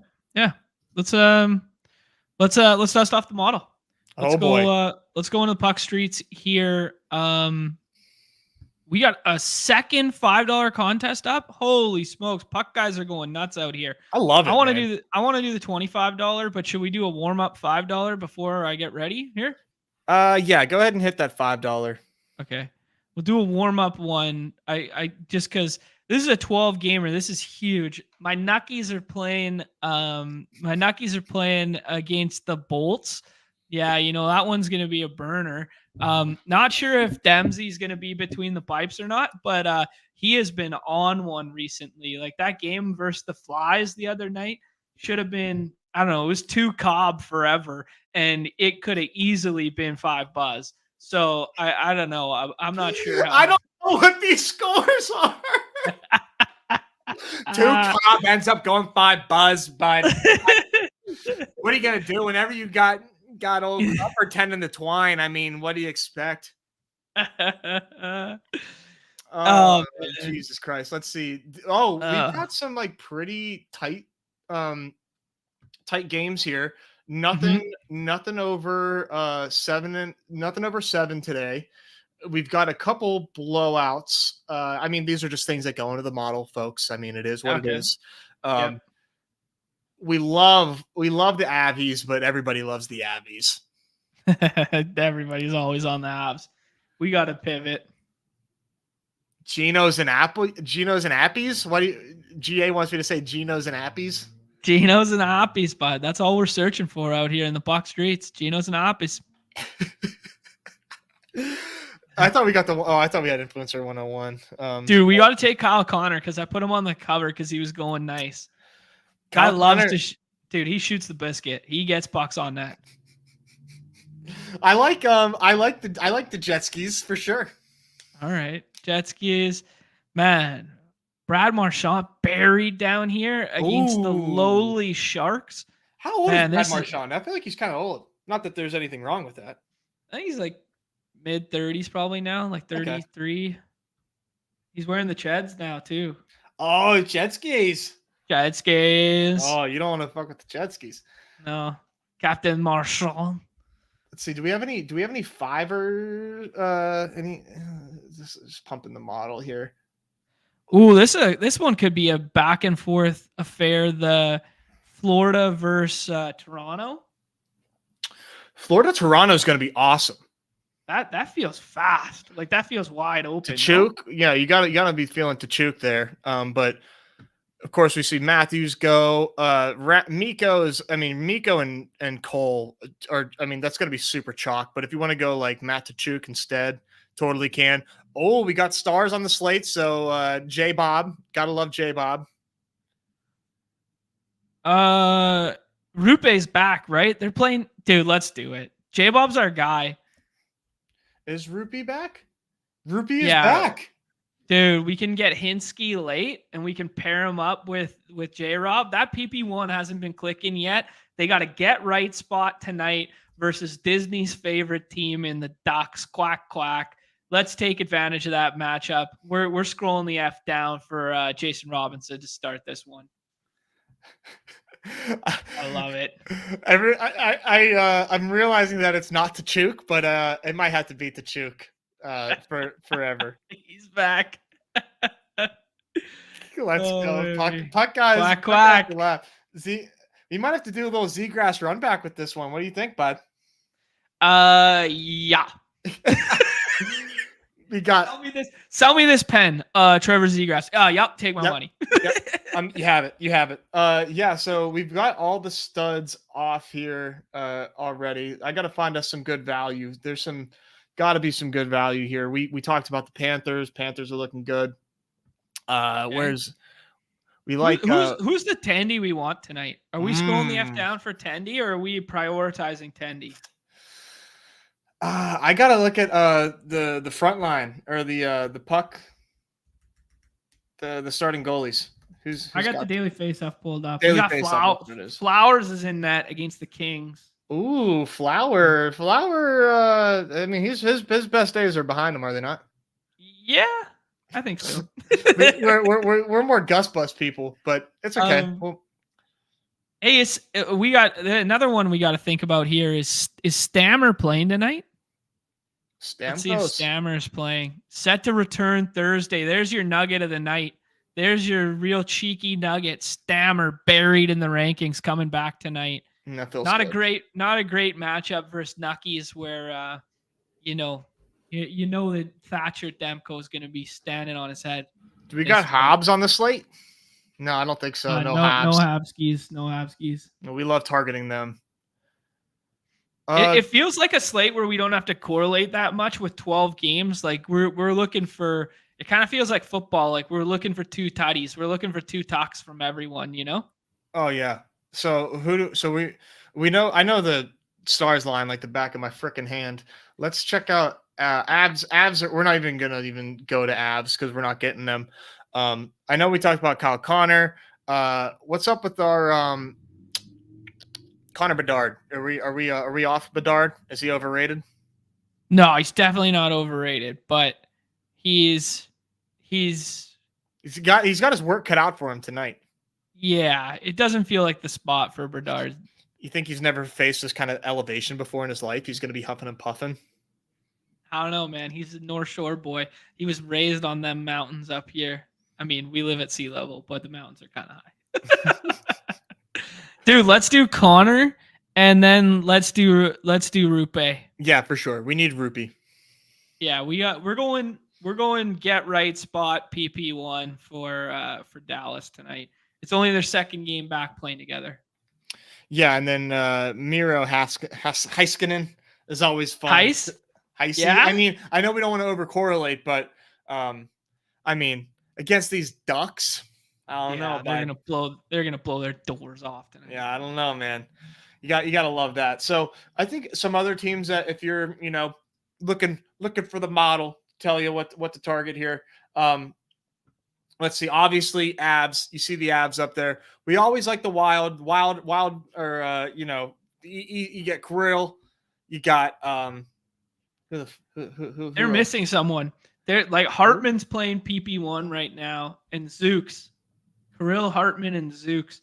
Because the other night, Jay Witz had a lineup that was like it was a real nice liney. He was taking down both contests at once because he had Joel Eck in it. Joel Eriksson Eck. Yeah. And nobody went to that one, but he was playing PP1 that night because somebody was out.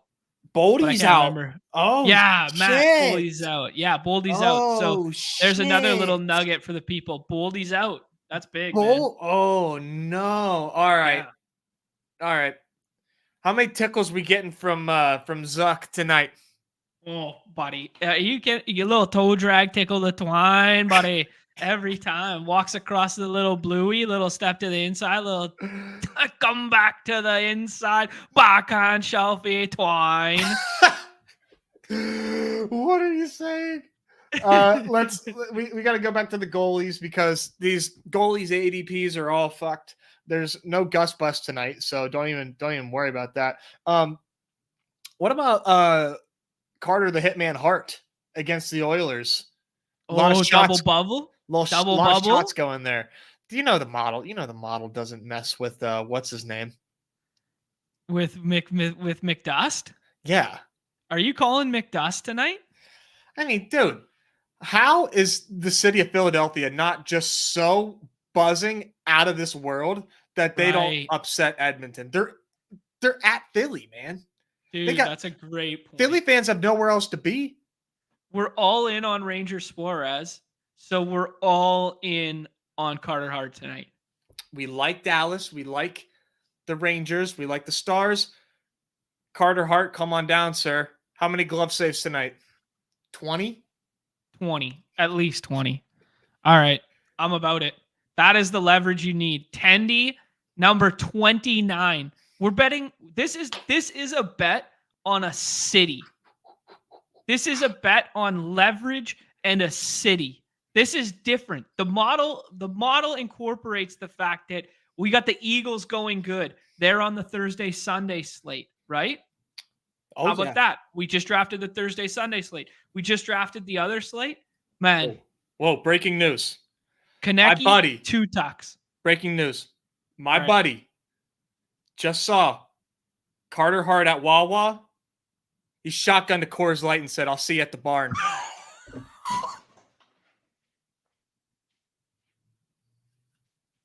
Are you kidding me? A pregame Coorsy? Little dude.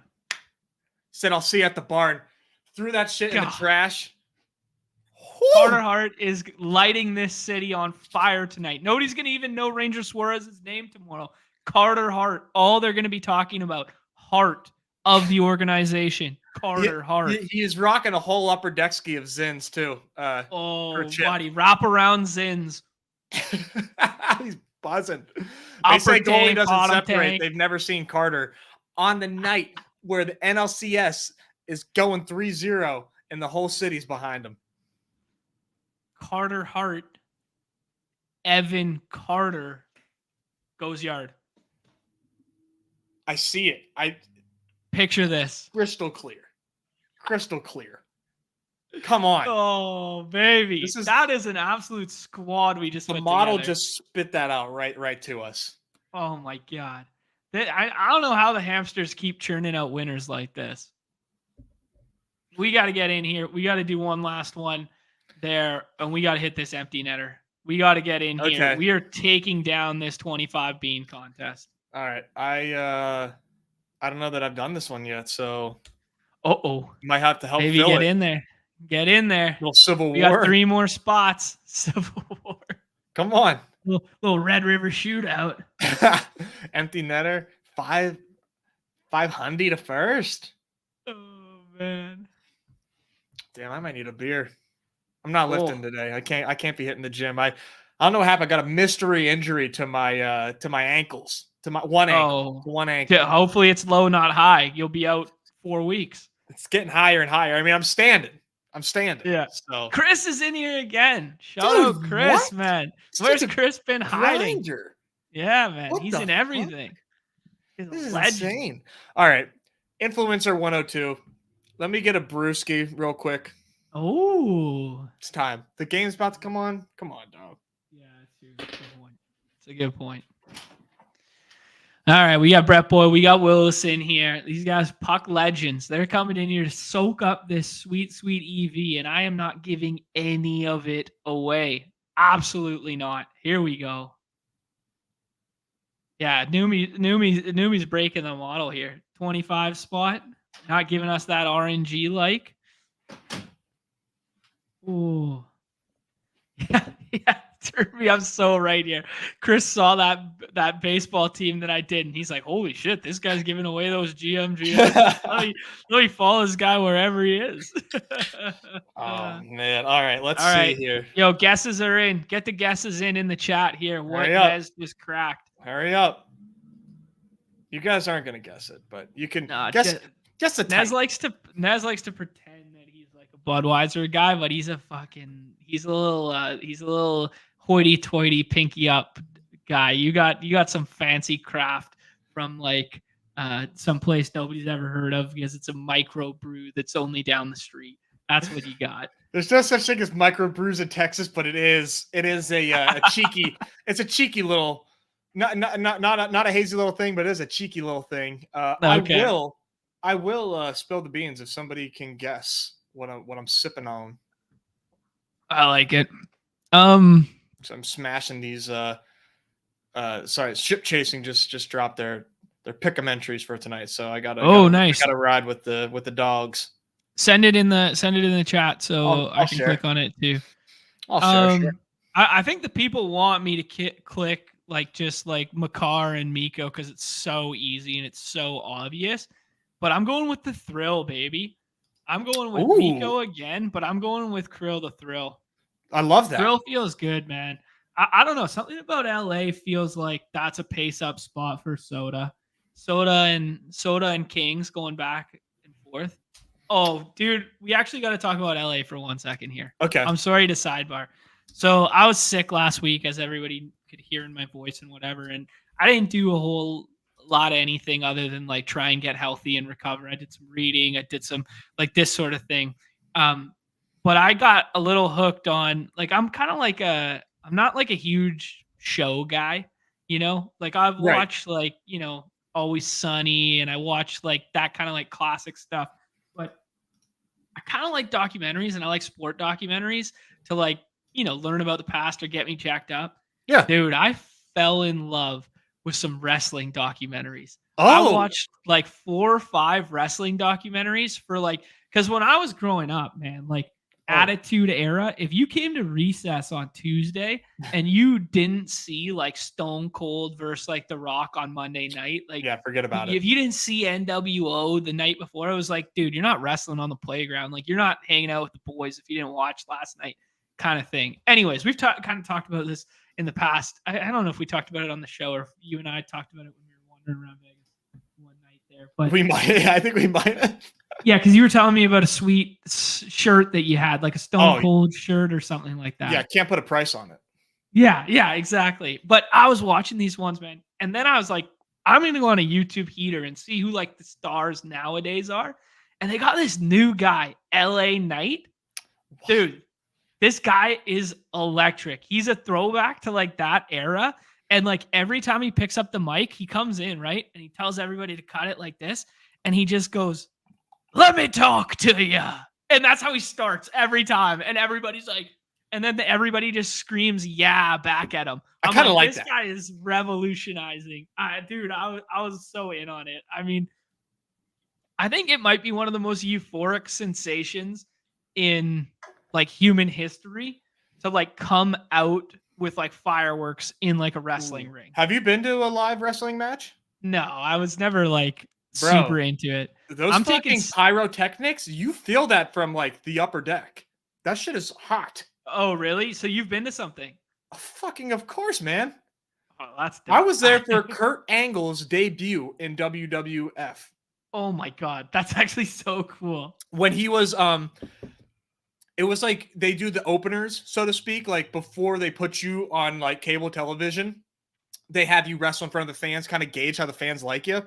Yeah. And it was cool, not for me because I was a child, but for my dad and his friends. They're like, "What the fuck? That's Kurt Angle?" Because he went to a small school in Pennsylvania, Clarion, where like 30 minutes from me, gold medal Olympic wrestler. Kurt Angle. Yeah. I watched his bio. His bio. My dad is a Clarion alum. So he was like, "Oh my God, what the fuck is Kurt Angle doing here?" Like he just thought it was like the craziest That's actually shit ever. So dope that your dad went to the same school as Kurt Angle. Oh yeah, they would probably have like the same amount of brain cells too. Love you, bit Papa, but they called him crazy. I watched his doc. He broke his neck in that gold medal, like in the Olympics. He broke his neck and then still wrestled for the gold with a broken neck. And then he broke his neck like 4 more times in WWE. I mean, dude, that just tells you how fucking crazy these guys are. Dude, nuts, right? Absolutely crazy. We're going Campbell. He's likely to start. Listen, that's just the shots on goal.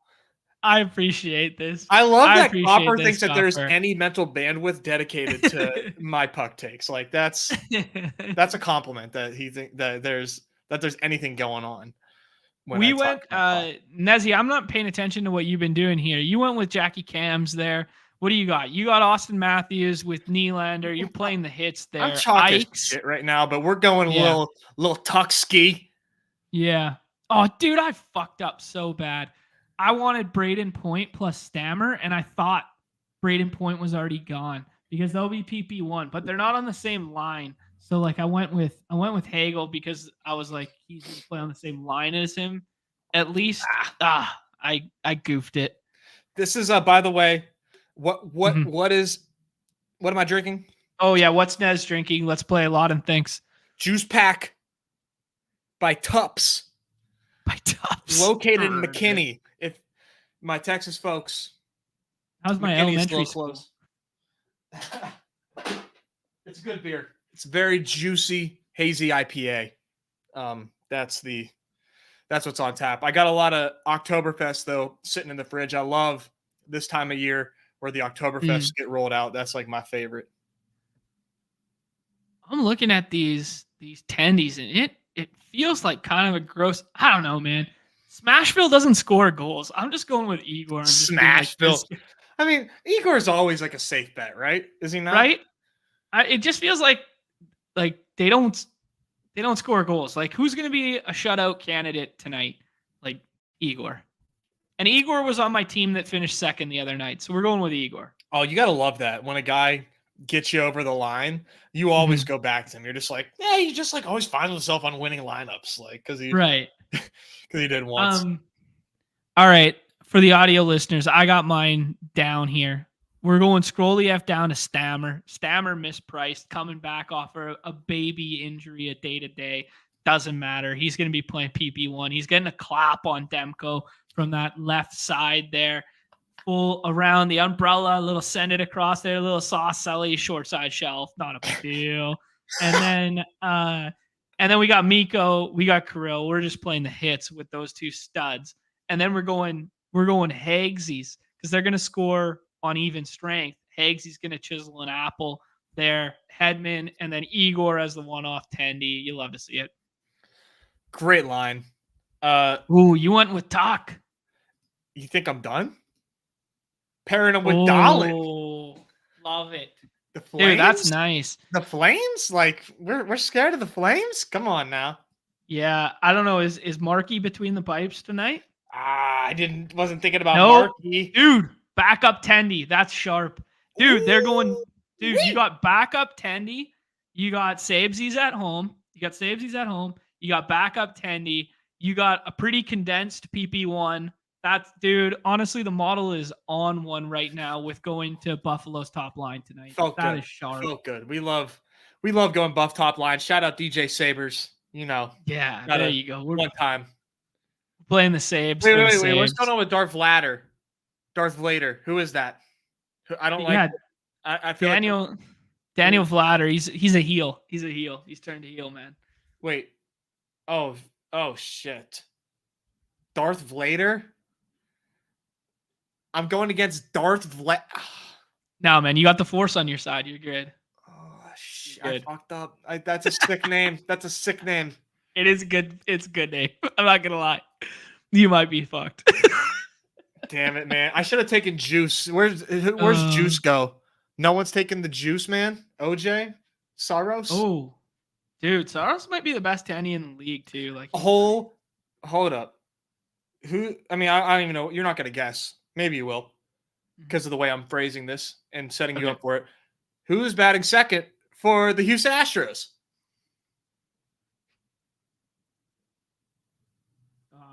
I mean, I hope it's not Chas McCormick. Marcio Dubon. Most unhinged, dusty shit of all time. Is it? It's Dubon. It's Dubon. Oh my god, it's fucked, man. He just makes it up, man. He has no analytics department. He has nothing. He just he makes it up. I swear to God. He just goes over to Dubon, gives him a little nut check, like, how you feeling today? It's like, yeah, little cup test. See how you doing. I'm feeling good, coach. Like, okay. 2-hole. Tonight. Oh my god, biggest game of the year. Let's put him in there. Okay, so so Altuve leading off, then him, then they hit Bregman third, and then Jordan fourth. Then Yeah, your classic Dusty, best hitter cleanup. Like, yep. Yeah, like it's 1992. Holy How smokes. stupid. That's bad. And then Jose Abreu after him, and then Kyle Tucker 6. Chaz 7th. Chaz 7. So no Michael Brantley. But dude, you know what's really bad about the Chaz ADP is the fact that Brantley could pinch hit for him in the second or third inning if Heaney only goes like opener style. Like if Heaney goes 2 innings, strikes out 2, gives up 2 runs, and then Dane Dunning comes in the third inning and he pitches like 4 innings, Brantley hits for Chaz for sure. Definitely. Book it. Like the Chaz ADP was so wrong. Anyways, I know because like I don't even know enough about Dubon, right? Is he a lefty? No, there's no way he's a lefty. No, he's righty. Yeah. So I guess I mean he's Dubon, but like he's probably their best defensive center fielder. Exactly, right? So they probably don't want to. It's your point stands. It's way more likely to be McCormick than Dubon getting pinch hit for. Yeah, and he hates Chaz for some reason. Like Chaz went off at the end of that year, and for whatever reason, he just didn't. They were playing Jake Markiznik over him. Marisnik. Yeah. And like they got Mayers in there too. I mean, geez. Yeah, it was Mayers. Never mind. Not Markiznik. Marisnik, former Bucko. Yeah, man. Yeah, Strohs refused to die, right? Holy shit. Yeah, that's real vibes-based managing. This is so good. Bro, Blake, we're right here, dude. We're right here as the Virgins in shambles as we melt down on live stream over Dusty Baker's managerial decisions. Oh, man. All right, Nez, we've gone like 140, but you just cracked a cold one. Dare we dust off the hoops model as well? We said we were going to play all of them. Do we have 30 minutes for the hoops? Do you? I'm down. I'll crack a cold one too. Let's go. I'm down. Let's go. Are you joining? Yeah, sure. I'm going with you because I need to get more volume. Okay, well, make sure you see it then. Okay. I'll click. All right, let's go. 2 more. Fuck. Yeah, this might I'm in. Okay. I think other people are in. I hope other people are in. Okay. Let's do it. All right. Oh, Neumy, what's up? No way. This is like when the pop music happens, like just in the background, and it's just like the glass crash, and it's like, who's coming into the ring? And of course, coming in. It's Neumy. What's up, dude? Sorry, dude. I was so confused. I had your freaking YouTube pulled up, and all of a sudden I started hearing double, and I'm like, what the fuck is that? I heard John just say, whoa, what's up to me? Whoa, what's up to me? I'm like, what is going on? As I was trying to give you a quick little cheers, I'm gonna ask if you can guess what I'm drinking here in this. That looks like a little hazy sour, something like that. That looks hazy. It's so I've graduated. Oh wow. Odd that you guys got little back-to-back picks here. I'll have to check that. I'm just kidding. Check that on the back end. Yeah, no. I've actually I don't know what it is. I mainly because the place closest to us didn't have any sours that I liked, and I tried a flight of hazies. I'm like, these aren't bad. Then they came out with some new stuff with whatever certain thing they did with them, and I really like that. And then they came out, so they called it a sustained illusion, which I think I've told you before. But then they made it's called a double sustained, so it's a double hazy, and it's more APV, so it's a little more alcohol content, a little more like hazy, and I don't know, it hits real nice. It's smooth. So a little double sustained illusion. I can't get enough. Love it, dude. I think Giannis is just like the consensus too, right? Like wing feels kind of shallow. Big feels shallow and top heavy, and I think the new meta is to only take 2 or 3 bigs, right? Yeah, no doubt. Yeah. I mean, you really, with the fact that it's cumulative scoring, you do kind of have to thread that needle there. However, you could still do that with you don't have to take a big right away necessarily, but Yeah, that's fair. I'm going Luka. Why take a big? We can just go get Chet or Wemby. You know what I mean? Like that's Dude, what's I will- Wemby's new ADP now? Because remember when we Mhm. first streamed this, we first streamed it and we were like, Wemby is at 32 or there he is. 33. 21. Man, So- people watching those Instagram videos of him nutmegging oh yeah. Reggie Bullock, and now they're like, It's the equivalent of training camps, and so you're not going to get training camp highlights in NBA, but you're going to get preseason nutmegs that move you up 1080p spots and in that. Oh, go ahead. No. So I was just gonna he went 16 in our very first draft. Yeah, dude, the Sixers are such bad vibes. I can't take Embiid over Luka. They got bad vibes over there in the Sixers. They're lucky. I mean, they can be bad vibes, but I think I have a lot. My highest exposed Sixer in the 40 I did pre-employment. We got to get that out of the way as I spam this very hard because I'm like I gotta make sure I get some in. My highest exposed Sixer is Tyrese Maxey because I think James Harden leaves, and I think Tyrese Maxey is a really good player. And you wanted to say him so bad. I wanted to say him, but we don't need to get Chip too riled up here. But Tyrese Maxey is him, and he's very, very good. And I think in order for the Sixers to basically compete, they cannot have Tyrese do what he was doing last year, and that's just he even said it off a quote, which is funny, which is just pass to Embiid, and then go up and like weird when Embiid is not like. He's going to take that Harden's usage because we know that's how NBA works. Like there is a 1-for-1 replacement a lot of the time. So yeah, I've loved Tyrese. Yeah, he's been my favorite Sixer. I have a lot of them. I think he's a top 5 guard for me, honestly. Dude, do you think sorry, Neumy, I didn't want to take it a different way. I just saw Dame Lillard go here. And do you think anyone from like the OG draft boards has Lillard paired with Giannis? So not that it like really matters. Like there's like a bit of correlation. No, he was I'm always, just kind of curious. I mean, I did always on that side, right? I did a draft day 1, and we can. I'm gonna go check this draft board just looking to at see it. Where. Dude, Neumy, get that draft board up on the side there, and we can like bounce back and forth and like because all my drafts were. You want me to early. share it?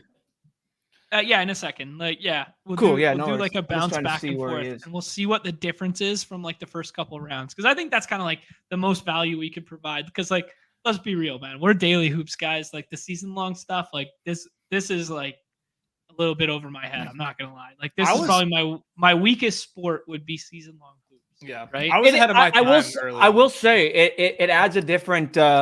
Wrinkle, obviously knowing the regular season, which I'm a big fan of. I was a big fan of it before. I think the structure, you mean? Yeah. That's the regular new season, structure. The new structure of most. So like, I do think it adds a fun wrinkle there, which is brand new for everyone. Obviously, there is like other cumulative, but it's cumulative, but it also goes week by week. So it's really not. It's cumulative in a form of itself. So it's you know what I mean. So. But let me get this draft up here so we can start pulling back and forth. Yo, Nez, there's only one pick here, right? Is there? There's only one pick here. Who is it? Big ass shotgun, look like Laurie Markkanen. Come on, son. Look at these wings, man. Back to the OG picks, man. Big ass shotgun, baby. Yeah. That's what it's I wanna also I'll say sorry, that. Go ahead. No, our guy Mike Zakarian's in this draft obviously knows a hell of a lot more hoops than your boy does. And I think his highest exposed player up until right now is who I hope comes back around on this corner to me right now. Boom. Skinny Zion Williamson. Skinny. He's dropped some LBs, man. He looks nice. I like it. I know Nezzy put in there when we were talking, there was a little quick chat about perennial 101s that kind of have failed, and Chip immediately kind of defended, hey, Zion's been injured, which I'm on that. Like, I think Zion, when healthy, he is really, really good, and he is not The thing is, though, is like Zion, I feel like the health shit, Zion just doesn't, how much of that was health shit and how much of that was just like like Zion's got some question marks around his. He's had some work ethic. I don't think. For okay, well so we can lump that So in with injuries, but I'm talking when he's on the court and when he is playing. I don't think there's any concern or any. We know what Zion is. Well, that's the point. It's like, can this? I know, but that is the point with a lot of these players up here. I mean, how much Paul George are we going to get? How much Kawhi are we going to get? Yeah, I mean, I took LeBron James. I mean, that's a great point. Yeah, what do you guys think about the new rest rules? Do you think the new rest rules matter in that? It's going to help. Yeah, I mean, it's obviously for LeBron. I mean, LeBron plays a ton of primetime national TV games. I just want to I see this here. I'm asking you playing Underdog withdrawals now that you're an employee, are you playing more DK? Boys, your boy does not play any fantasy games. That is per contract. So no fantasy games for me besides, a home league of fantasy football. So no DFS. We have admin only contests, so I get to scratch the itch there where I get to go head to head with good old Justin Pham, you know what I mean, and some hoops draft. So I really get to get schooled there. But yeah, we have those that can scratch the itch. But no DFS for me. My sweats now is to make sure that the contests fill. So yeah, that's what I'm out there sweating nonstop. Yeah, no doubt, right? I mean, that's low-key even more stressful sweat. Do you? It's a different kind of sweat. It is, but it's fun because I feel like knowing, just being the background and knowing what can fill in a small amount of time, like or this Monday, 32 minutes before football lock, like I tossed out a 10K $25. That thing filled with 5 minutes left. Like it filled in 27 minutes. And it's like I'm just testing the waters to see how crazy people really are in DGen. And there's a lot of people, like you've alluded to, there's a lot of people on this site, and it is booming in all sports. I mean, the fact that you can get 20K in baseball to fill, near 10K in puck, about 8K and PGA, win 125K NFL contest is filling when all these are up there. It's incredible. It's just booming. Yeah. It's fantastic to see. And as long as it keeps booming, we're going to keep releasing these awesome contests. Like you're going to see it firsthand when we have some fun wrinkles. Shout out Hope, because Hope is behind a lot of these great ideas. So that if anyone likes the Primetime Palooza, definitely give her the props there. She was on the forefront there, and she has some fun other ideas too. So it's only the beginning here. And yeah, releasing these contests is fun because it's fun to see it. Like even a $510 prize pool of a $12 single entry, Nez joined it. Everyone seems to love them. They're like, keep releasing those every day. And it's like, of course, we'll definitely do that. If people like drafting it, we're gonna offer it. So I have a question though. Like when you guys do these contests, do they give you are you working with any models? Are you working with any historical data? Like when you guys are creating these contests, how are you? Are you just clicking buttons? Yeah, so I'm basically Chip, but an Underdog employee where I'm legitimately just clicking buttons. I don't know what. Yeah, no. 100% Nez. We have being behind the scenes. I do have access to when how often things are filling, what day they're filling, times they're filling, and historical data, as long with other things that help me to figure out average entry per user, stuff like that. I have all that. We are definitely using that, which has helped a lot in being able to get a little more risky, like that 10K 30 minutes before lock. Like we see the volume and we see that entered, like people want it. So 100%, we do see that, and it's been great to use because we've already put it to use. Like I don't know. I think you can attest. We'll pick here as we're up. I got one. I don't know if dude, is it crazy that Zinger's like this deep? Like Zinger feels like a smash to me, right? Like this feels like a great pick. He'll be there after. Do you guys have any concerns with him being a potential third option and what that does, or does that not matter? And you just think that he's going to get there in peripherals like stocks and rebounds, and then points are just added? Because I've wondered myself if Zinger becomes a third now with Drew Holiday, a pseudo third option, basically. I mean, hot take, man. He's the number 2 option. Fair enough. And I think they want the ball out of Jaylen Brown's hands. Like they want Jaylen Brown to be number 3. Guy can't go left, man. Guy can't go left. You saw those videos though. He was working on that left. Okay, how far is too far for James Harden to slide just because he hasn't reported? Not far enough. still like this is still like too early. He has no incentive to play. He's so fucking rich. Ugh.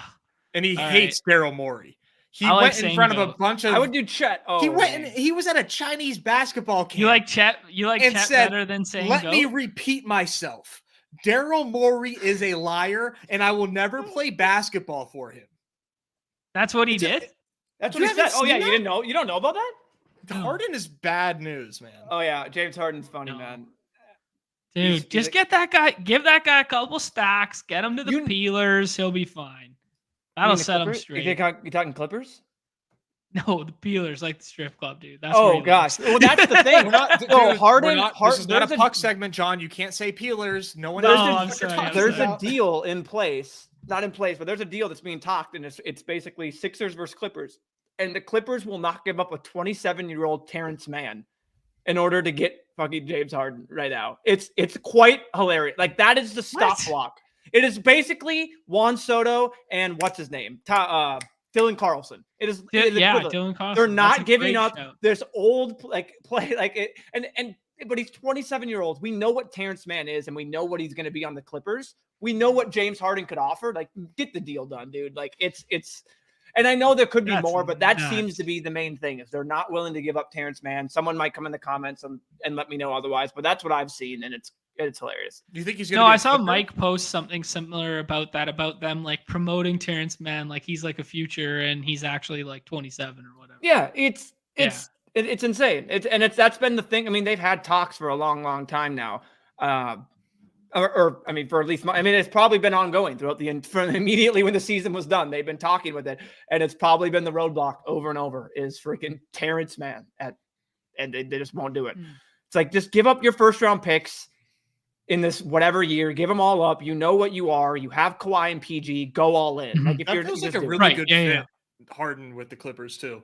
Feels like a with really Westbrook there too. Like, oh, you don't have to have him play a lick of D. You don't have to have. You have Kawhi, PG, and Russell. You don't have to have Harden play a lick of D, bro. He just out there shooting and doing his traveling step back all the time. Maybe they send Harden to like Back to Houston, be with Dylan Brooks and them, and you can just go to the strip club every night and ball They out. should- Like, you know what? I think Harden should be an exchange in this trade. Send Harden to Philly.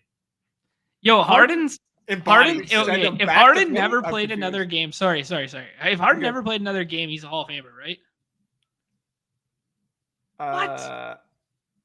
For real? Yeah, I don't know. I mean, I don't know his stats off the top of my hand. I know he was a perennial for like 4 or 5 years in a row. There's not a better scorer in the league than James Harden. So yeah, I can Right. easily see the case. Like a lot of people is going to bring back titles and all that. I don't know if titles has to deal with Hall of Fame. I really just think about the player in general and all that. So maybe. Yeah, I think it's I I definitely think he has needs more. I think he needs more because it's a like a writer's longer award. beard, like more beard or what? I mean, you got to think about this, man. Like he's like a writer's award. I don't know that his like style of game for the writers is like something that they want to just like get into the Hall of Fame. They want to see how he ages first. No ring. I'm pretty sure. And hold on here. Okay, so I don't hate even have the to say ring it. narrative. Derek's Like, right I know what you because mean. he made the top 75 all-time team. Like I think. Yeah. These writers are different, man. You got to think about who's voting and who's putting you in the Hall of Fame. I don't know. Yeah. I don't know. Kendrick I just Perkins- think he's a. Kendrick I think Perkins he's a ain't voting lock. for his ass. Yeah, I mean, well, okay, Kendrick Just a Perkins. hypothetical, but like, I mean, So you generally, I think he's a lock for Hall of Fame. I agree. I think he's a lock too. I think so too. But I mean, the question is, if he doesn't play ball again, I mean, no. Okay, He's sure. 10-time All-Star, 7-time All-NBA. How wasn't he an MVP? Or no, am I crazy? He was. He was an MVP. No, he was MVP. Yeah, he was MVP. Just one, not 2 time, right? 2016 or 2017. I do think that he's a lock. I'm just saying, if he like Oh. falls off the fucking face of the Well, earth. you are not making it seem like you thought he was a lock. The question, So I was the confused. question was, if doesn't James play. Harden doesn't play again, Yeah. Oh, Hope coming in. Okay, here, that's who's had a hilarious. better career? Who's had a better It's not career? baseball, Nez. They let yeah. everyone in. yeah, sorry. Who's had a better career? James Harden or Chris Paul? Chris Paul. Chris Paul. Yeah, I guess. I mean, like he's never It had is. an MVP. I think it's he had close. I no- think it's not as he had close no as I made it playoff sound. Like, success. oh, Chris Paul. I think it Chris Paul- definitely is. Chris Paul has done it for so much longer. Like you got to Chris give. Paul's one of like the greatest, like most underrated players in the history of basketball Chris- when it comes to win shares.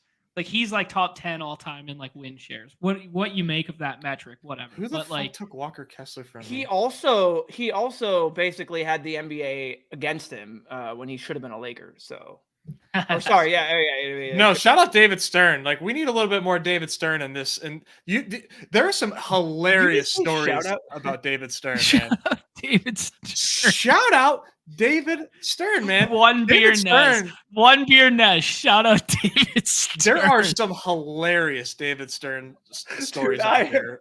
I am belly laughing right now. Am I crazy to sorry. take Terry Rozier here? Like I think Rozier's good, right?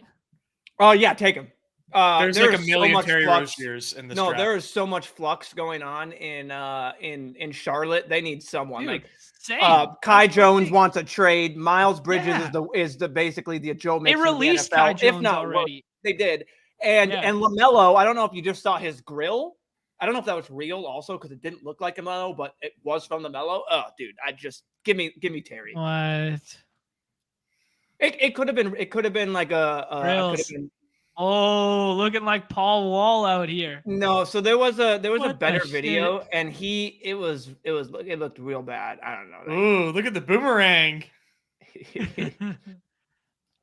Yo, should we take your guy Rudy and shut it down at big, or are there some light bigs that you like? Not you taking 3 bigs in the first 7 rounds. Like, are you trying to win or what? Dude, I like Russ, and I might be crazy, This but I guy's like taking a I like bench- the accumulator. This dude wants to take Okay. a bench player. Oh, CJ McCollum, it is, baby. With He's like, Zion. What do you Oof. think? All Should right. Well, was my this is bench- where I go get another beer and let John think about the mistakes he just dude, made. I missed it.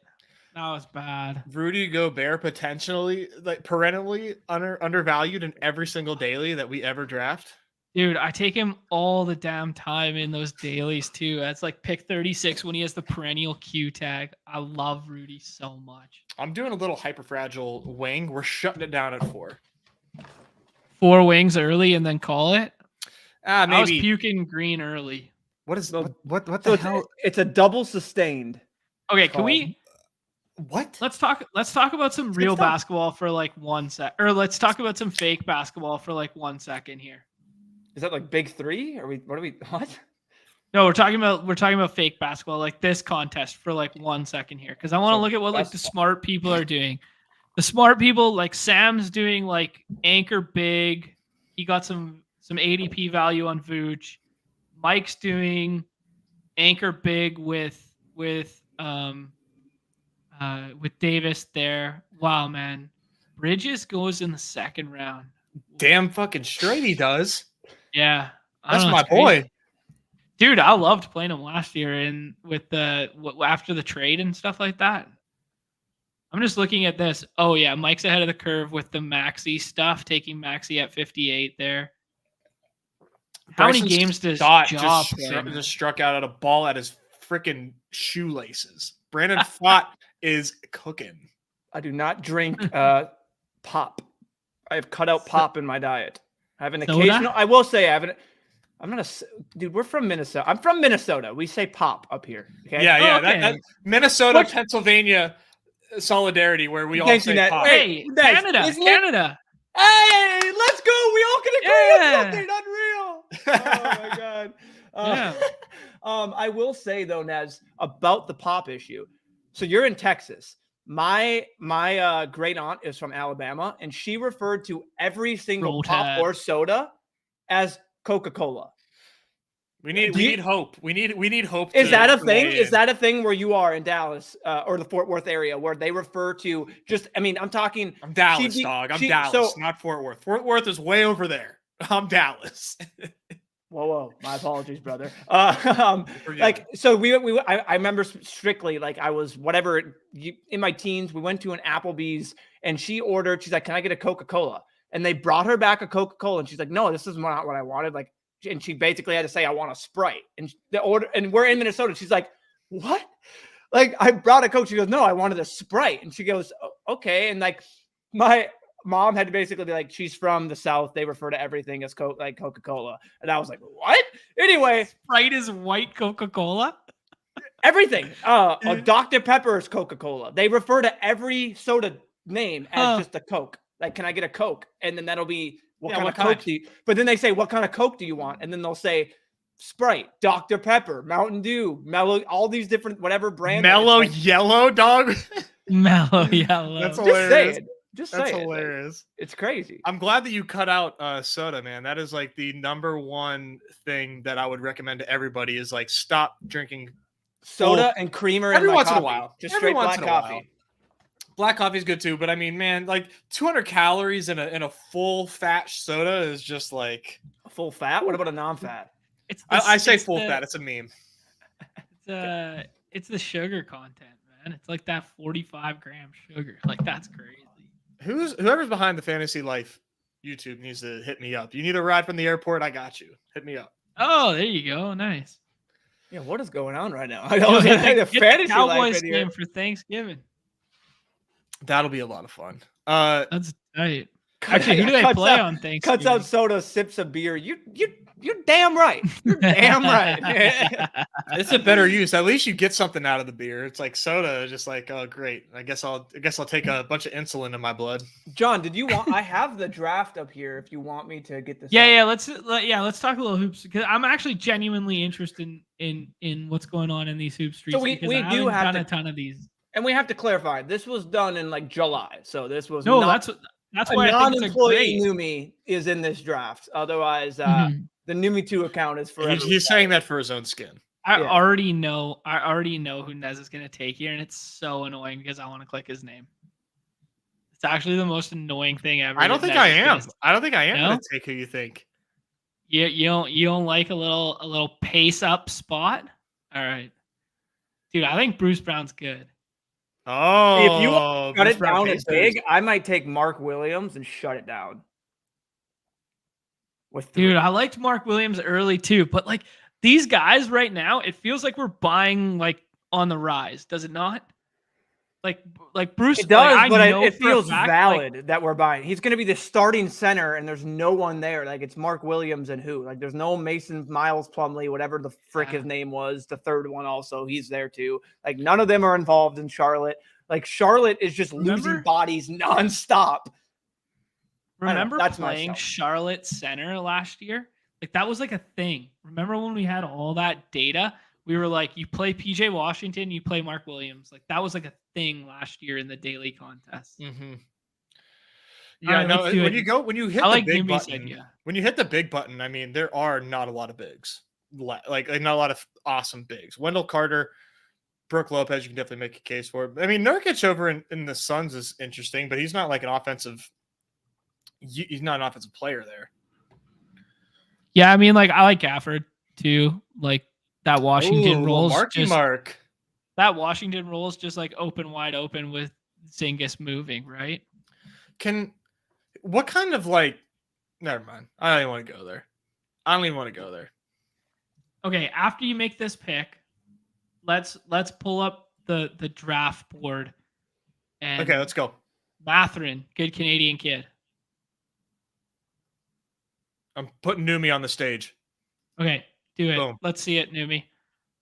So let's see. You want me to zoom in more? Or are we good? Ooh, man, I was so ahead of my time. Let me just say that off the rip. My first two picks, value Nez is in City there? over there. Goodness gracious! Of course, he's touting himself up. Dog. All right. Okay. Everyone said, you can't take Sabonis at the 1-2 turn. Are you crazy? Now he's like pick 9. Yeah, Sabonis went 8 to Sam Olsen. Okay, let's pull some player names here. So Giannis, the top 3 is still the same. Shout out DFS Legend, won the weekly winners contest last week. Yeah. That's dope. Wow, Joel Embiid going 5. I guess he still kind of goes there. But, There's like, Dame going at 10. So Dame went at 10 even before. So maybe he's fallen a couple spots. So where did he after, go on this one? Sorry, I can't see. 13. 13? I'll be the reference point for you. Yeah. Okay, cool. Siakam- Kawhi went at 23 by B-Break.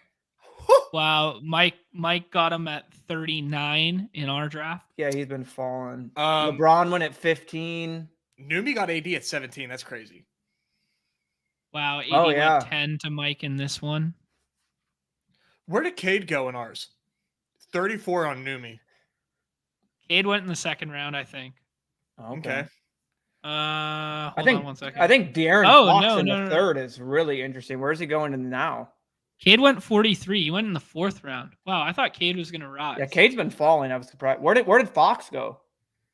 Hold on, sorry. I'll do the Control F. Fox went 20. Wow. Okay. 7 picks. He went that's ahead okay. of Devin Booker. That's probably abnormal, no? I think that's fine. I mean, Darren Fox is the 1A, 1B, could easily overtake Yeah. Sabonis. I don't know, Whereas you have And they play you have, so fast too.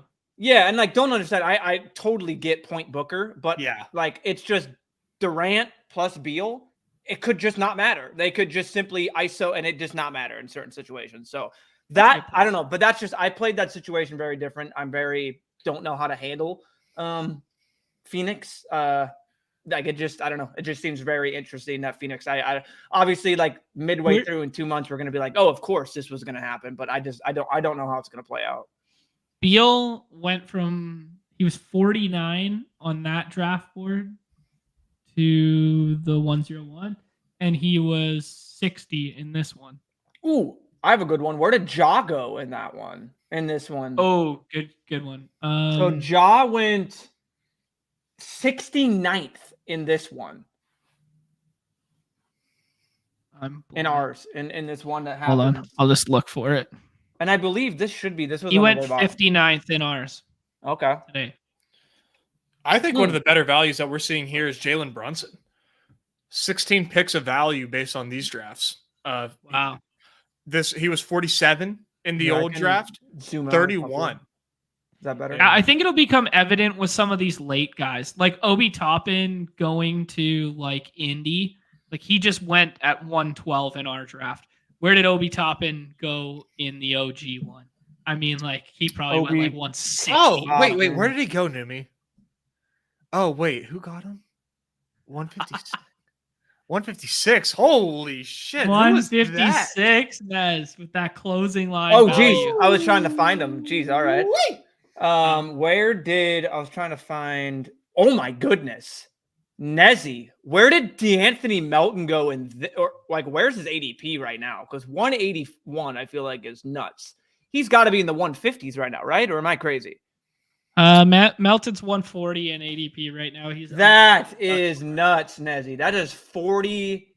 Nez, are you counting your freaking 100,000 right now? Are you just? Is it in the account or what? Come on, son. I mean, you take put it Melton out. You're in dead. The last round? You're dead. Talking about team morale gone. He's punched 3 people already over there, Draymond. That's tough. Rip. That's tough. Huh. Okay, so we took Nez took Terry at 108. Where did we just take Terry? 71.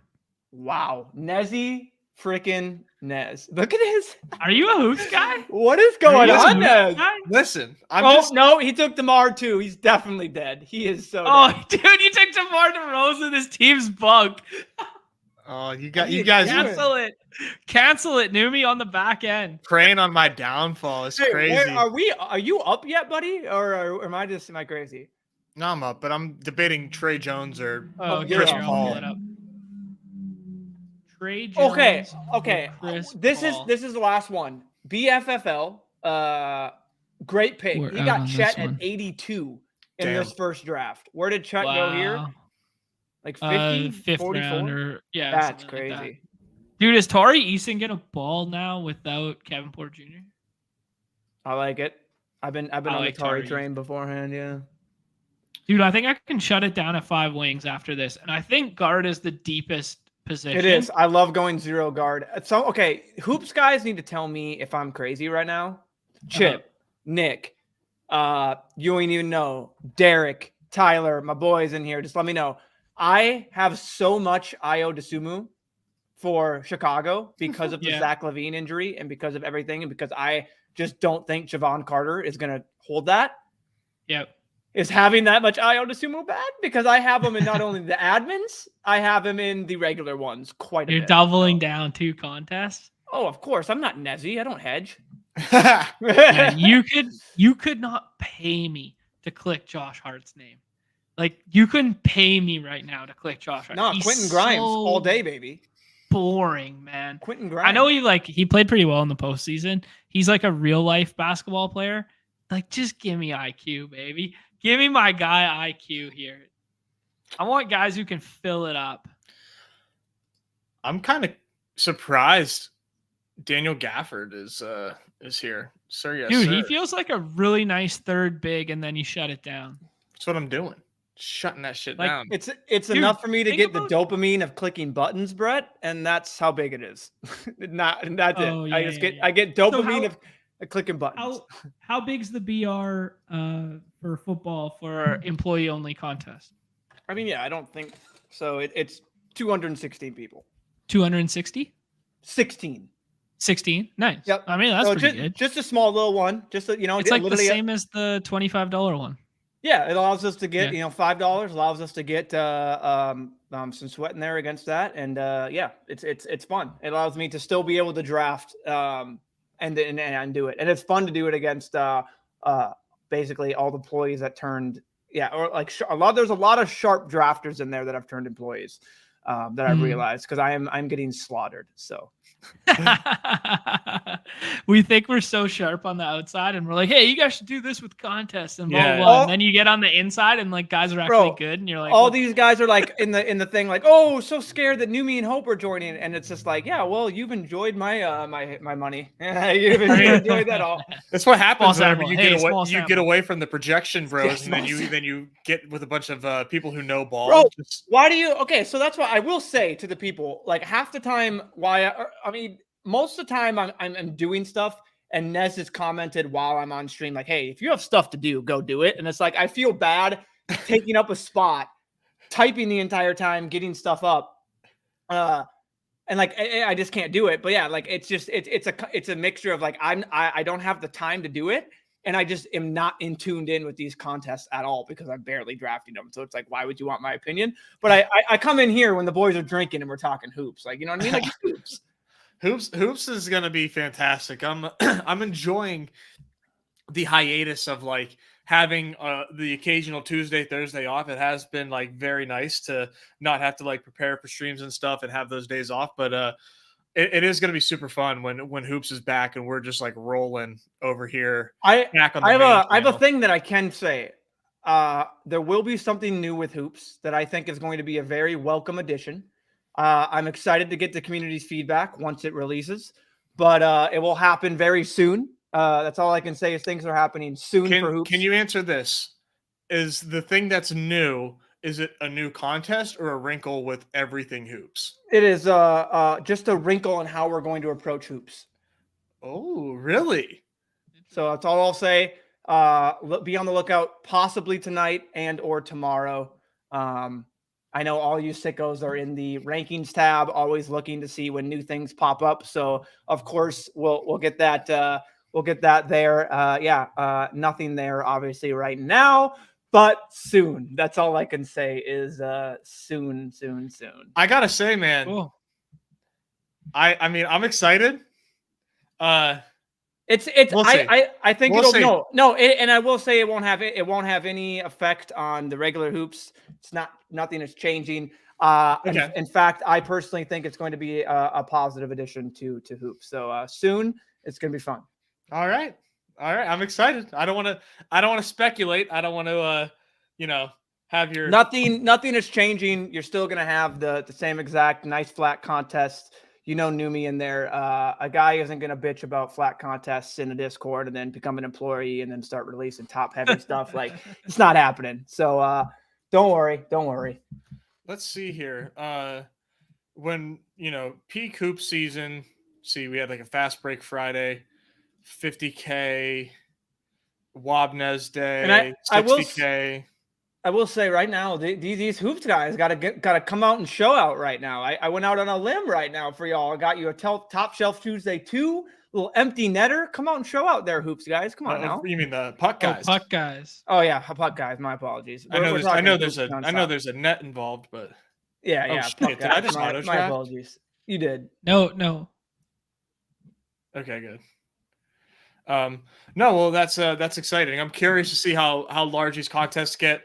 I know. I mean, we'll see, but I mean, 50 and 60K every day was really sick. So yeah, it'll be dependent, obviously, per football.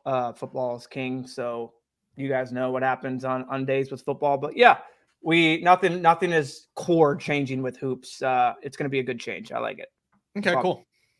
Ooh, Kelly Oubre. He's a Sixer. Dude. People forget. Yeah, man, that's kind of nice. You get Harden the hell out of there. Is this crazy? I mean, because Kelly Oubre's never met a shot that he doesn't like, so Guys, it's gonna be hooping. Like Brogdon's ADP is wrong now that he's in Portland, right?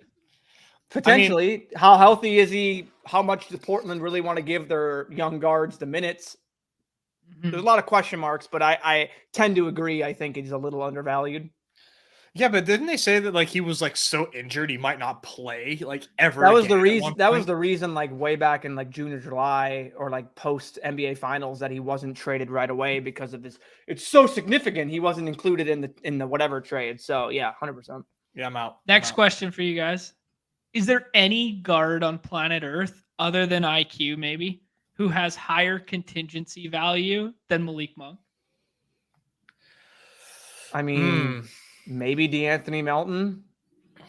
Yeah. Like but I can't take Melton here. Taylor Horton Tucker.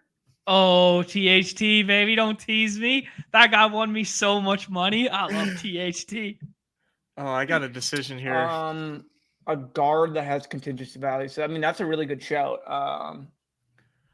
Bro, who the like that team plays so fast. That team scores a lot. Like they play no defense. He could be super viable as like just as 6-man, or if anything ever happened to Fox, like I'm not sure there's a guard in the league I'd rather have. Who's Jalen Johnson? Anybody? Like for the Hawks? Yeah, I don't know him. Oh, Nezzy, you gotta get that. You gotta get that hoops. Oh, this is a good one. Yeah, Jaden Hardy.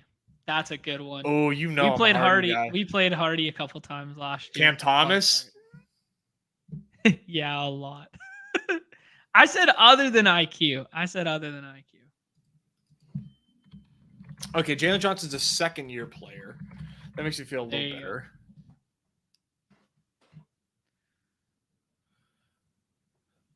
ETR loves the Hawks wings. Actually, I haven't activated my my Hoops ETR subscription yet. Oh, don't do it. Don't do it. How poor. I'm a fraud. I'm a fraud sitting here in my ETR shirt and haven't activated it yet. Your boy Fought is kind of dealing right now, by the way. Dude, it's on in the background. I just saw Kyle Schwarber look a little confused. Oh, dude, I'm on YouTube TV, so I'm a little delayed. Same. I'm on YouTube TV as well. I just got better internet. Sorry, Nez. There's a reason he is. Did he just go yak, or is that foul? Okay. There's a reason that Brendan Fought's the number one pitching prospect in their organization. I think he's good. He is good. You have been saying that throughout the season. That has been your staple. I mean, he's Eno's boy. He's Eno's boy, man. Is he really? I didn't actually. Oh yeah, Eno Saris fucking loves Brandon Fought. Oh yeah. Strike three, Schwarber. We all know Eno Saris and Adam Levitan just basically consult with John before the week and figure out what the plays are. Man, I'm feeling good. Oh, dude. Lev's switching to FanDuel Cash this week because he can't hang on DK apparently. So going to the blue side, huh? No, he wanted to.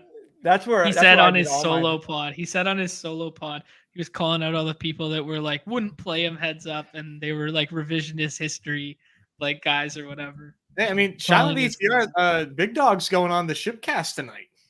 Oh, is he really? That's fun. Oh, I can't wait. That's gonna be so much fun. That's good. So it's good to see him healthy again. I know, right? 101 of just entertainers. I love their just the best. I mean, outside of the BadgeBros and Pete's stuff, ETR is the best. Yeah, I love ETR. Oh man, Sheep Seats is pretty good. I like Sheep Seats. Oh yeah, that's a good one. Yeah. Honestly though, if you haven't seen the Best Ball Roundtable, that was awesome. 1000%. Yeah, I had no idea what that was, and all of a sudden I had to click it because I've been out of that, and that was great. That was great.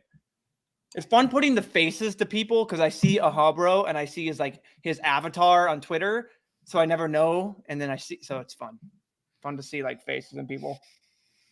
Yeah, he got some fans of some friends of the show on that stream. So definitely check that out if you haven't seen it. It's pretty good.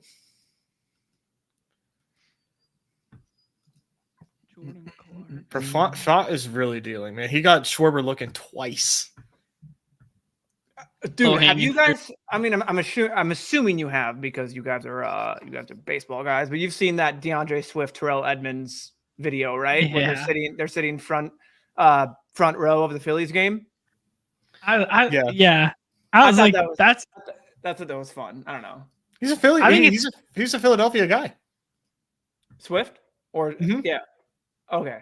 I just thought that was fun to see them just talking nonstop throughout the game and then just be like, I didn't know baseball games were this lit. Like it was like that's evergreen. I feel like that's evergreen when someone watches a playoff baseball game. Like, wow, this is actually pretty lit right now. Like the other 162, meh, but like this one's got some energy. Games. There are way too many games.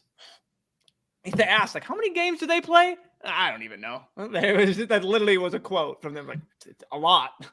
Who wants to guess my next pick? Just take a look here. I'm trying to figure out what my next pick's going to be. I'm searching on the side here. I'm pretty lost. I'm in shambles when it gets late here. No, I'm not. Beef stew. This beef is my stew just sitting here, man. This is nobody my respects the beef range. stew. Oh, I respect Beefy Steve. Oh, we got to scroll. B-ball Paul just hanging out down here. What's going on? Contingency value 101. Dude, Jonathan Isaac, points per minute monster. Who do you think my next pick is, John? I think it's THT. You have him queued up. Did I? Oh, it was Isaac. Dude, man. I've been talking about that guy since I saw him at Summer League that I think he's so nice. He's got a different brain than most, but I think is there something wrong with Cam Thomas? Yeah, he's a freaking baller. Oh my, we just got deked so hard by the cameraman. Emmanuel Rivera hit a sky high fly ball to left. Cameraman up like it was about to go second deck. Oh no. Dude, I've fallen victim of. I heard Nezzy. I've fallen victim, and I have so much John Isaac, bro. It's bad. He's free. Yeah, he's free, but he's also just like he can play 12 games. He's also he also just basically has like the same. He has like the same knee left as Todd Gurley. Like he doesn't have much left. It's about as good as his brain. I mean, let's be real. Whoa. The chat told me to take Jaden Hardy contingency value when I punt guard. So I think I would have taken IO, but that's just a guy that has a lot of IO. Dude, is Cam Thomas a bad pick though? I asked if Cam Thomas is a bad pick. I thought Cam Thomas. I have no idea. He's good for like I have too much bias with Cam Thomas. It's Ben Simmons season, baby. Have you seen Ben Simmons in preseason? He's electric. Oh my god. I'm so sick. Where does he go in this? Way too cheap. Like he was going in like the 110s and falling to the 120s. Way too much. He went 88. Yeah, okay. For a guy that can fill it up in games where he actually play. Nez? No. We're not talking about Ben Simmons. Ben Simmons can't fill it up. Ben Simmons is the number one. Like he's such a good stock guard. And stocks play so well. That's exactly what I'm talking about. He can literally. That's not filling it up. Filling it up is IQ. That's not filling it up. In this contest, that is exactly filling it up. No, filling it up means one thing. No, filling it up means one thing. It's getting the wet net. In this contest, who the fuck cares? He is filling it up. Are you kidding me? No. Chip, no, different. You're you wrong. gotta find a different euphemism. You can't. You don't talk hoops if you think that's filling it up. That's just padding the box score. That's not filling it up. Brother, if he puts up 10 points and gets me 6 stocks with like 10 rebounds. Oh yeah, I agree with you, Newman. But like, I agree with you. That point is that's not saying that's filling it up. For Ben Simmons, that is Ben filling Simmons it up. is filling it up. No. Yes, compared to Ben Simmons in the past, that is filling it up. Yes. Ben Simmons make a jump shot challenge. He has multiple times in preseason. Yes, here we go. Wing Eaters has got us. Filling it up is scoring. Filling it up is net wet. No, Yes, because this is not redacted site where you get points for 3-pointers. Hoops is hoops. Hoops is hoops. Brother, we're not talking about straight hoops. We're talking about makeup hoops, fantasy hoops, baseball hoops. No. I'm done. Newbie, you just gotta wear this L, man. Emojis out. Get them out. They're fucking. You gotta wear this L. We need the tilt. We need the tilt Numi emojis when he can't even draft anymore or sweat. It's so good. When Ben Simmons averages, let's say, 10 points, 10 boards, 1.5 steals, and let's say these are good stat lines. And that's a stat line. 10 assists. Brother's gonna Ben Simmons could. You're so missing the point. It's amazing. This is way over your head. This is way over your head. I understand the concept of filling it up, but I am not talking about filling it up. And we know and we agree with what you're saying. I hate it. Give me off the stream. End it. End it. Favorite time of the show. Favorite time of the show. The end. Peace. We're almost there. Man. This has been a marathon. This might be our longest show ever. I think so. Oh, it would 100% is. We're going on nearly 4 hours. You guys are going on nearly 4 hours. I'm going on like 45 minutes. No. I can't do 4 hours with John. He had to spend 4 hours with me in Vegas. That was hard enough. Oh yeah, dude, we are such bad hosts. Tyler, cheers to the sickos. Hey. The lovely community. Had to get a little cum shot in there. And to the Stros. To the Stros. Yeah. But thumbs up to Tyler. Good for two for two. 2 for 2. Yeah. I love the way they look on stream. I know. You just see Neumy tilt. Knowing hoops is the projection. Knowing hoops is the projection. Oh man, there's nothing better than hopping on a good Thursday afternoon stream and getting. We thought you knew hoops, man. Apparently, I do not. Do I need a fourth big for my team? Can someone tell me? Dude, who the hell is Julian Strother? Strother?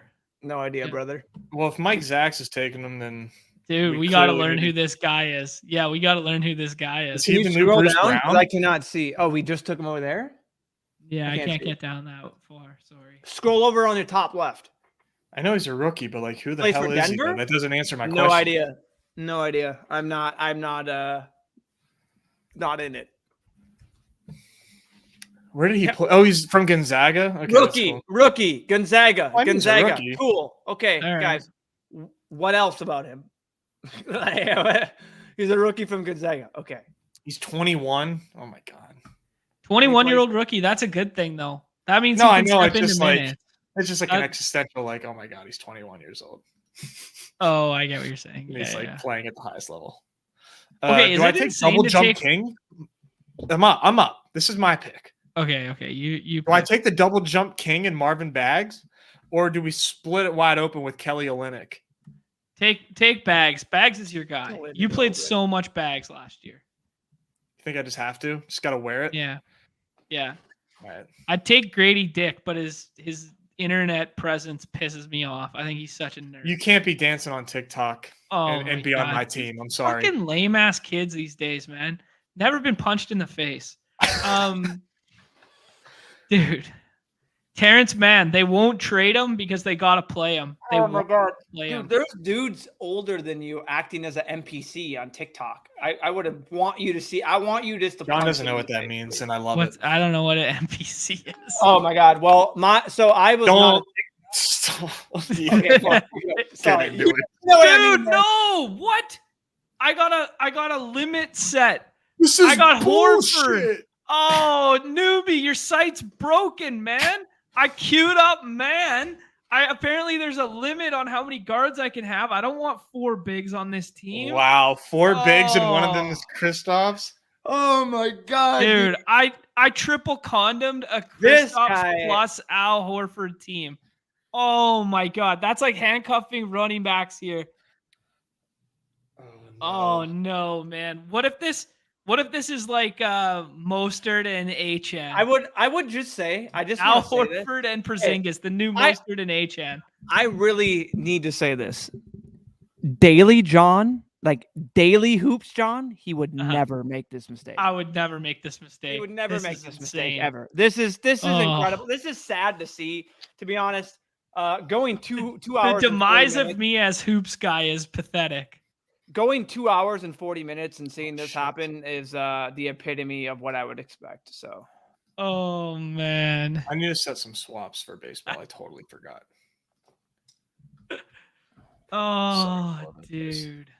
Oh, they already swapped. All right, Oh, but yeah, no. let's Grady Dick's a better end this pick up here. than I Bagley. gotta hop on. Gotta go do some stuff here. So let's wrap this up for the audio listeners. They there? Whoa, dude, you can't work after you had an alcoholic beverage? What? You're sewering the company, man. Holy smokes. Fire your ass. Oh man. All right, fun show. That was good. Best of luck to everybody. Platform of the people. That was many good times. We'll be back tomorrow with Pete for Off and On the Clock for a slightly more serious show, just in terms of maybe, but this is kind of our shtick. This is kind of our MO. What we do best. Appreciate everyone hanging out. This is our marathon show, the longest show of our entire existence. Shout out to Neumy for joining us when he finally had some time there. Love to see it. And any parting words, gentlemen? Best of luck tonight. If you entered some baseball contest, Brandon Fott is dealing. So hopefully you've got more Brandon Fott than me. Hopefully a couple Arizona hits come with that, because all of our Brandon Fott was tethered to Arizona sticks. That's actually so true, and that is like the worst part about it. Like, there's no Brandon Fott with my Rangers. Fuck. You don't like Dick? No, man, this show's off the rails, man. Oh shoot! Why does Yeah, that be we Brady? don't need to. If you know your last name is Dick and you have a son, you've born a son. Yeah. You know your last name is Dick forever. You're looking at your son. Let's name him Grady. like what's like the worst sounding thing that you can think of with like the word Right. Dick? Yeah, His name's Grady. he's like a couple vowels away from girthy. It's so bad. Oh my god! End the fucking stream. Everybody's favorite fucking time of the show. Oh my goodness. All right, fun show. We talked a lot of ball. We talked all the sports, played all the hits. We'll be back tomorrow, Off and On the Clock. Everybody's favorite time of the show. The end. Peace. Love you guys. Thanks for hanging out.